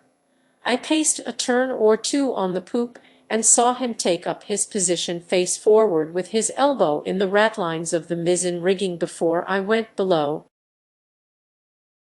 The mate's faint snoring was still going on peacefully. The cuddy lamp was burning over the table on which stood a vase with flowers, a polite attention from the ship's provision merchant, the last flowers we should see for the next 3 months at the very least. 2 bunches of bananas hung from the beam symmetrically, one on each side of the rudder casing. Everything was as before in the ship except that 2 of her captain's sleeping suits were simultaneously in use. One motionless in the cuddy, the other keeping very still in the captain's stateroom. It must be explained here that my cabin had the form of the capital letter L, the door being within the angle and opening into the short part of the letter. A couch was to the left, the bed place to the right, my writing desk and the chronometer's table faced the door. But anyone opening it, unless he stepped right inside, had no view of what I call the long or vertical part of the letter. It contained some lockers surmounted by a bookcase, and a few clothes, a thick jacket or 2, caps, oilskin coat, and such like, hung on hooks. There was at the bottom of that part a door opening into my bathroom, which could be entered also directly from the saloon. But that way was never used. The mysterious arrival had discovered the advantage of this particular shape. Entering my room, lighted strongly by a big bulkhead lamp swung on gimbals above my writing desk, I did not see him anywhere till he stepped out quietly from behind the coats hung in the recessed part. I heard somebody moving about, and went in there at once, he whispered. I, too, spoke under my breath. Nobody is likely to come in here without knocking and getting permission. He nodded. His face was thin and the sunburn faded, as though he had been ill. And no wonder. He had been, I heard presently, kept under arrest in his cabin for nearly 7 weeks. But there was nothing sickly in his eyes or in his expression. He was not a bit like me, really, yet, as we stood leaning over my bed-place, whispering side by side. With our dark heads together and our backs to the door, anybody bold enough to open it stealthily would have been treated to the uncanny sight of a double captain busy talking in whispers with his other self. But all this doesn't tell me how you came to hang on to our side ladder, I inquired in the hardly audible murmurs we used. After he had told me something more of the proceedings on board the Sephora once the bad weather was over.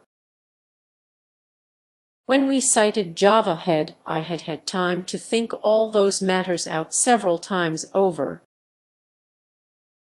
I had 6 weeks of doing nothing else, and with only an hour or so every evening for a tramp on the quarter-deck.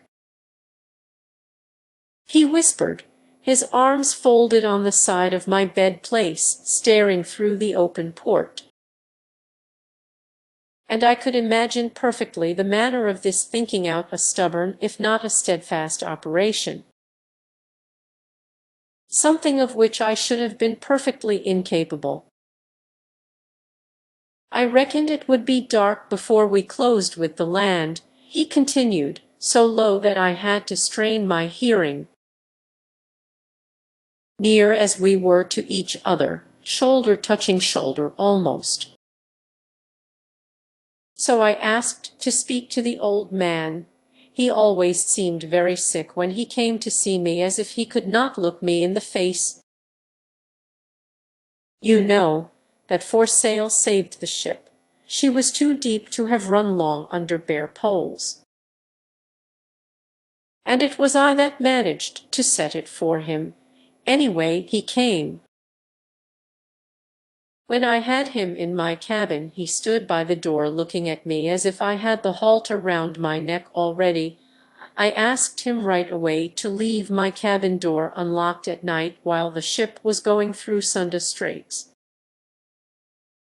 There would be the Java coast within 2 or 3 miles off Angier Point. I wanted nothing more. I've had a prize for swimming my 2nd year in the Conway. I can believe it, I breathed out. God only knows why they locked me in every night. To see some of their faces, you should have thought they were afraid I should go about at night strangling people. Am I a murdering brute? Do I look it? By Jove, if I had been, he wouldn't have trusted himself like that into my room. You will say I might have chucked him aside and bolted out there, and then it was dark already. Well, no, and for the same reason I wouldn't think of trying to smash the door. There would have been a rush to stop me at the noise, and I did not mean to get into a confounded scrimmage. Somebody else might have got killed, for I would not have broken out only to get chucked back, and I did not want any more of that work. He refused, looking more sick than ever. He was afraid of the men, and also of that old second mate of his who had been sailing with him for years, a grey-headed old humbug. And his steward, too, had been with him devil knows how long, 17 years or more, a dogmatic sort of loafer who hated me like poison. Just because I was the chief mate. No chief mate ever made more than one voyage in the Sephora, you know. Those 2 old chaps ran the ship. Devil only knows what the skipper wasn't afraid of. All his nerve went to pieces altogether in that hellish spell of bad weather we had, of what the law would do to him, of his wife. Perhaps, oh yes, she's on board, though I don't think she would have meddled. She would have been only too glad to have me out of the ship in any way. The brand of Cain business, don't you see? That's all right. I was ready enough to go off wandering on the face of the earth, and that was price enough to pay for an able of that sort. Anyhow, he wouldn't listen to me. This thing must take its course. I represent the law here. He was shaking like a leaf. So you want? No. Then I hope you will be able to sleep on that, I said, and turned my back on him. I wonder that you can, cries he, and locks the door. Well, after that, I couldn't. Not very well. That was 3 weeks ago. We have had a slow passage. When we anchored here, they thought, I suppose it was all right. The nearest land, and that's 5 miles, is the ship's destination. The consul would soon set about catching me, and there would have been no object in bolting to these islets there. I don't suppose there's a drop of water on them. I don't know how it was, but tonight that steward, after bringing me my supper, went out to let me eat it, and left the door unlocked. And I ate it all there was to. After I had finished, I strolled out on the quarter-deck. I don't know that I meant to do anything. A breath of fresh air was all I wanted, I believe. Then a sudden temptation came over me. I kicked off my slippers, and was in the water before I had made up my mind fairly. Somebody heard the splash, and they raised an awful hullabaloo. He's gone, lower the boats. He's committed suicide. No, he's swimming. Certainly I was swimming. It's not so easy for a swimmer like me to commit suicide by drowning. I landed on the nearest islet before the boat left the ship's side. I heard them pulling about in the dark, hailing and so on, but after a bit they gave up. Everything quieted down and the anchorage became as still as death. I sat down on a stone and began to think. I felt certain they would start searching for me at daylight.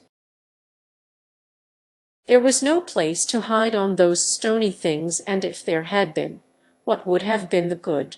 But now I was clear of that ship. I was not going back. So after a while I took off all my clothes, tied them up in a bundle with a stone inside, and dropped them in the deep water on the outer side of that islet. That was suicide enough for me. Let them think what they liked, but I didn't mean to drown myself. I meant to swim till I sank, but that's not the same thing. I struck out for another of these little islands, and it was from that one that I first saw your riding light. Something to swim for. I went on easily, and on the way I came upon a flat rock a foot or two above water. In the daytime, I dare say, you might make it out with a glass from your poop. I scrambled up on it and rested myself for a bit. Then I made another start. That last spell must have been over a mile. His whisper was getting fainter and fainter, and all the time he stared straight out through the port-hole, in which there was not even a star to be seen. I had not interrupted him. There was something that made comment impossible in his narrative, or perhaps in himself. A sort of feeling, a quality, which I can't find a name for. And when he ceased, all I found was a futile whisper, "So you swam for our light." Yes, straight for it. It was something to swim for. I couldn't see any stars low down because the coast was in the way. And I couldn't see the land, either. The water was like glass. One might have been swimming in a confounded 1,000 feet deep cistern with no place for scrambling out anywhere. But what I didn't like was the notion of swimming round and round like a crazed bullock before I gave out. And as I didn't mean to go back, never do you see me being hauled back, stark naked, off one of these little islands by the scruff of the neck and fighting like a wild beast. Somebody would have got killed for certain. And I did not want any of that. So I went on. Then your ladder. Why didn't you hail the ship? I asked, a little louder. He touched my shoulder lightly. Lazy footsteps came right over our heads and stopped. The second mate had crossed from the other side of the poop and might have been hanging over the rail. For all we knew, he couldn't hear us talking, could he? My double breathed into my very ear anxiously. His anxiety was an answer, a sufficient answer, to the question I had put to him. An answer containing all the difficulty of that situation. I closed the porthole quietly to make sure. A louder word might have been overheard. "Who's that?" he whispered then. "My second mate. But I don't know much more of the fellow than you do." And I told him a little about myself. I had been appointed to take charge while I least expected anything of the sort. Not quite a fortnight ago. I didn't know either the ship or the people. Hadn't had the time in port to look about me or size anybody up. And as to the crew, all they knew was that I was appointed to take the ship home. For the rest, I was almost as much of a stranger on board as himself, I said. And at the moment I felt it most acutely. I felt that it would take very little to make me a suspect person in the eyes of the ship's company. He had turned about meantime, and we, the two strangers in the ship, faced each other in identical attitudes. "Your ladder," he murmured, after a silence. "Who should have thought of finding a ladder hanging over at night in a ship anchored out here?" I felt just then a very unpleasant faintness. The life I've been leading for 9 weeks, anybody would have got out of condition. I wasn't capable of swimming round as far as your rudder chains. And, lo and behold, there was a ladder to get hold of. After I gripped it, I said to myself, "What's the good?" When I saw a man's head looking over, I thought I would swim away presently and leave him shouting in whatever language it was. I didn't mind being looked at. I liked it. And then you speaking to me so quietly, as if you had expected me, made me hold on a little longer. It had been a confounded lonely time, I don't mean while swimming. I was glad to talk a little to somebody that didn't belong to the Sephora. As to asking for the captain, that was a mere impulse. It could have been no use, with all the ship knowing about me, and the other people pretty certain to be round here in the morning. I don't know, I wanted to be seen, to talk with somebody, before I went on. I don't know what I would have said. "Fine night, isn't it?" or something of the sort. "Do you think they will be round here presently?" I asked with some incredulity. "Quite likely," he said, faintly. He looked extremely haggard all of a sudden. His head rolled on his shoulders. We shall see then. Meantime, get into that bed," I whispered. "Want help?" "There." It was a rather high bed place with a set of drawers underneath. This amazing swimmer really needed the lift I gave him by seizing his leg. He tumbled in, rolled over on his back, and flung one arm across his eyes. And then, with his face nearly hidden, he must have looked exactly as I used to look in that bed. I gazed upon my other self for a while before drawing across carefully the two green serge curtains which ran on a brass rod. I thought for a moment of pinning them together for greater safety, but I sat down on the couch, and once there I felt unwilling to rise and hunt for a pin. I would do it in a moment. I was extremely tired, in a peculiarly intimate way, by the strain of stealthiness, by the effort of whispering and the general secrecy of this excitement. It was 3 o'clock by now, and I had been on my feet since 9, but I was not sleepy. I could not have gone to sleep. I sat there fagged out, looking at the curtains, trying to clear my mind of the confused sensation of being in two places at once, and greatly bothered by an exasperating knocking in my head. It was a relief to discover suddenly that it was not in my head at all, but on the outside of the door.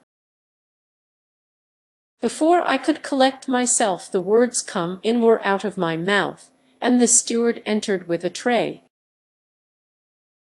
bringing in my morning coffee. I had slept after all, and I was so frightened that I shouted, "This way, I am here." Steward, as though he had been miles away. He put down the tray on the table next the couch and only then said, very quietly, "I can see you are here, sir." I felt him give me a keen look, but I dared not meet his eyes just then. He must have wondered why I had drawn the curtains of my bed before going to sleep on the couch.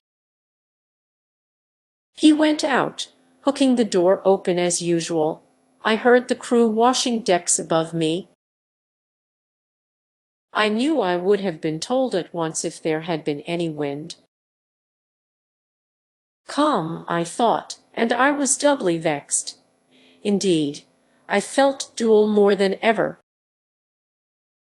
The steward reappeared suddenly in the doorway.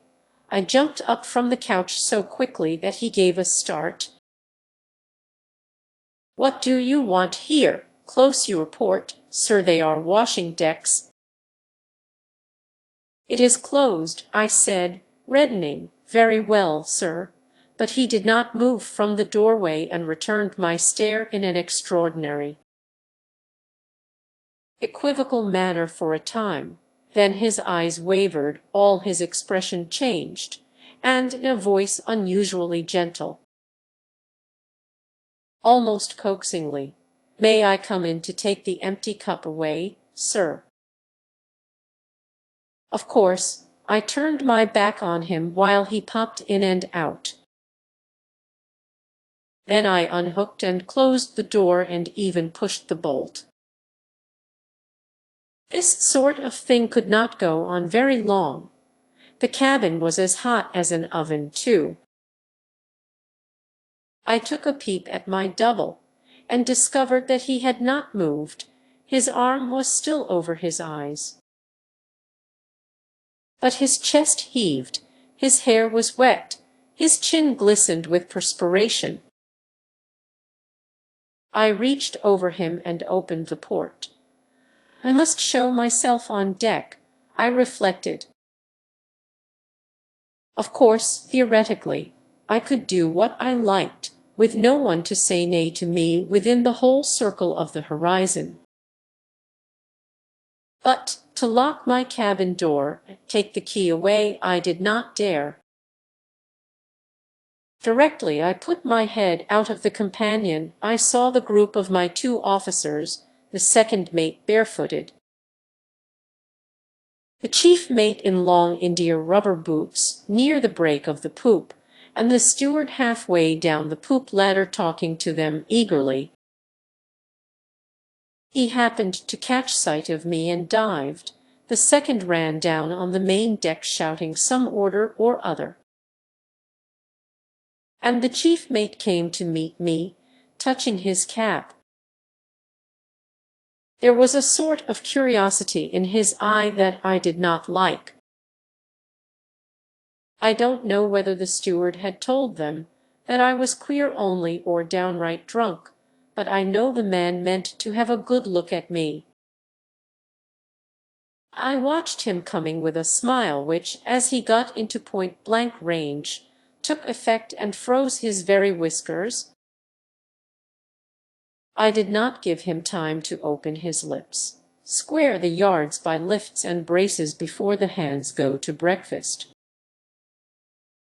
It was the first particular order I had given on board that ship, and I stayed on deck to see it executed. 2. I had felt the need of asserting myself without loss of time. That sneering young cub got taken down a peg or two on that occasion, and I also seized the opportunity of having a good look at the face of every foremast man as they filed past me to go to the after braces. At breakfast time, eating nothing myself, I presided with such frigid dignity that the two mates were only too glad to escape from the cabin as soon as decency permitted. And all the time, The dual working of my mind distracted me almost to the point of insanity.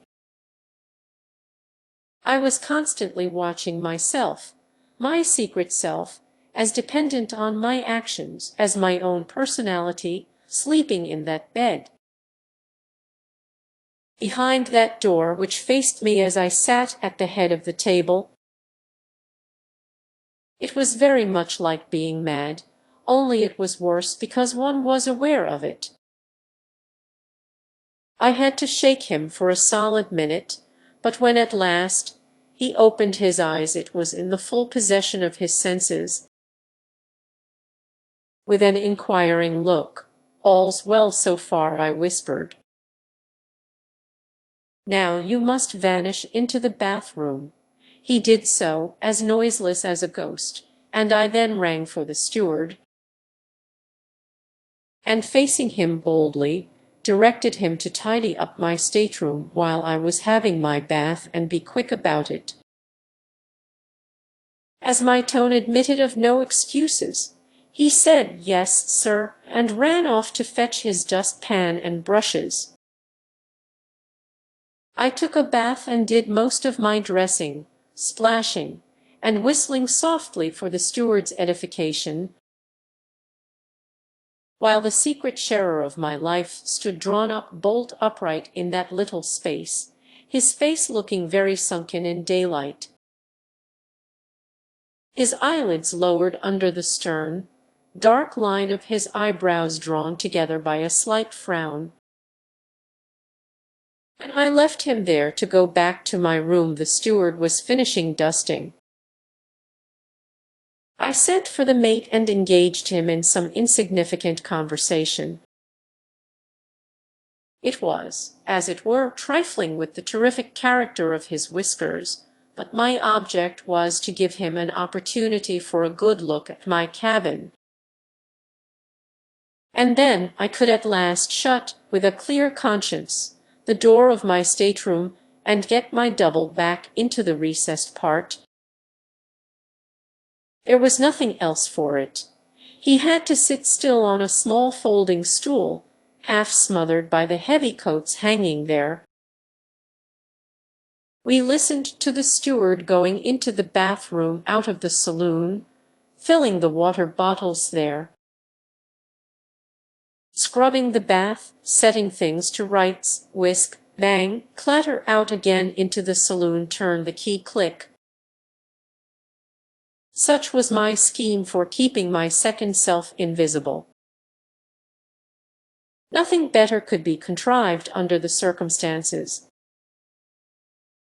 And there we sat, I at my writing desk ready to appear busy with some papers, he behind me, out of sight of the door. It would not have been prudent to talk in daytime, and I could not have stood the excitement of that queer sense of whispering to myself. Now and then, glancing over my shoulder, I saw him far back there, sitting rigidly on the low stool, his bare feet close together, his arms folded, his head hanging on his breast and perfectly still. Anybody would have taken him for me. I was fascinated by it myself. Every moment I had to glance over my shoulder. I was looking at him when a voice outside the door said, "Beg pardon, sir." Well, I kept my eyes on him, and so, when the voice outside the door announced, "There's a ship's boat coming our way," sir, I saw him give a start, the first movement he had made for hours. He did not raise his bowed head. "All right. Get the ladder over." I hesitated. Should I whisper something to him? But what? His immobility seemed to have been never disturbed. What could I tell him he did not know already? Finally I went on deck. Chapter Roman II. The skipper of the Sephora had a thin red whisker all round his face, and the sort of complexion that goes with hair of that color. also the particular, rather smeary shade of blue in the eyes. He was not exactly a showy figure. His shoulders were high, his stature but middling, one leg slightly more bandy than the other. He shook hands, looking vaguely around. A spiritless tenacity was his main characteristic, I judged. I behaved with a politeness which seemed to disconcert him. Perhaps he was shy. He mumbled to me as if he were ashamed of what he was saying, gave his name. It was something like Archbold, but at this distance of years I hardly am sure. His ship's name, and a few other particulars of that sort, in the manner of a criminal making a reluctant and doleful confession. He had had terrible weather on the passage out, terrible wife aboard, too. By this time we were seated in the cabin, and the steward brought in a tray with a bottle and glasses. Thanks, Nubber never took liquor, would have some water, though. He drank 2 tumblerfuls. Terrible thirsty work. Ever since daylight had been exploring the islands round his ship. What was that for fun? I asked, with an appearance of polite interest. No, he sighed, painful duty, as he persisted in his mumbling, and I wanted my double to hear every word. I hit upon the notion of informing him that I regretted to say I was hard of hearing. Such a young man, too, he nodded, keeping his smeary blue, unintelligent eyes fastened upon me. What was the cause of it? Some disease? He inquired, without the least sympathy, and as if he thought that, if so, I should got no more than I deserved. Yes, disease, I admitted in a cheerful tone which seemed to shock him. But my point was gained, because he had to raise his voice to give me his tale. It is not worth while to record that version. It was just over 2 months since all this had happened. And he had thought so much about it that he seemed completely muddled as to its bearings, but still immensely impressed. What would you think of such a thing happening on board your own ship? I've had the Sephora for these 15 years. I am a well-known shipmaster. He was densely distressed, and perhaps I should have sympathized with him if I had been able to detach my mental vision from the unsuspected sharer of my cabin as though he were my second self. There he was on the other side of the bulkhead, 4 or 5 feet from us, no more, as we sat in the saloon. I looked politely at Captain Archbold, if that was his name, but it was the other I saw, in a grey sleeping suit, seated on a low stool, his bare feet close together, his arms folded, and every word said between us falling into the ears of his dark head bowed on his chest. I have been at sea now, man and boy, for 37 years, and I've never heard of such a thing happening in an English ship. And that it should be my ship, wife on board, too.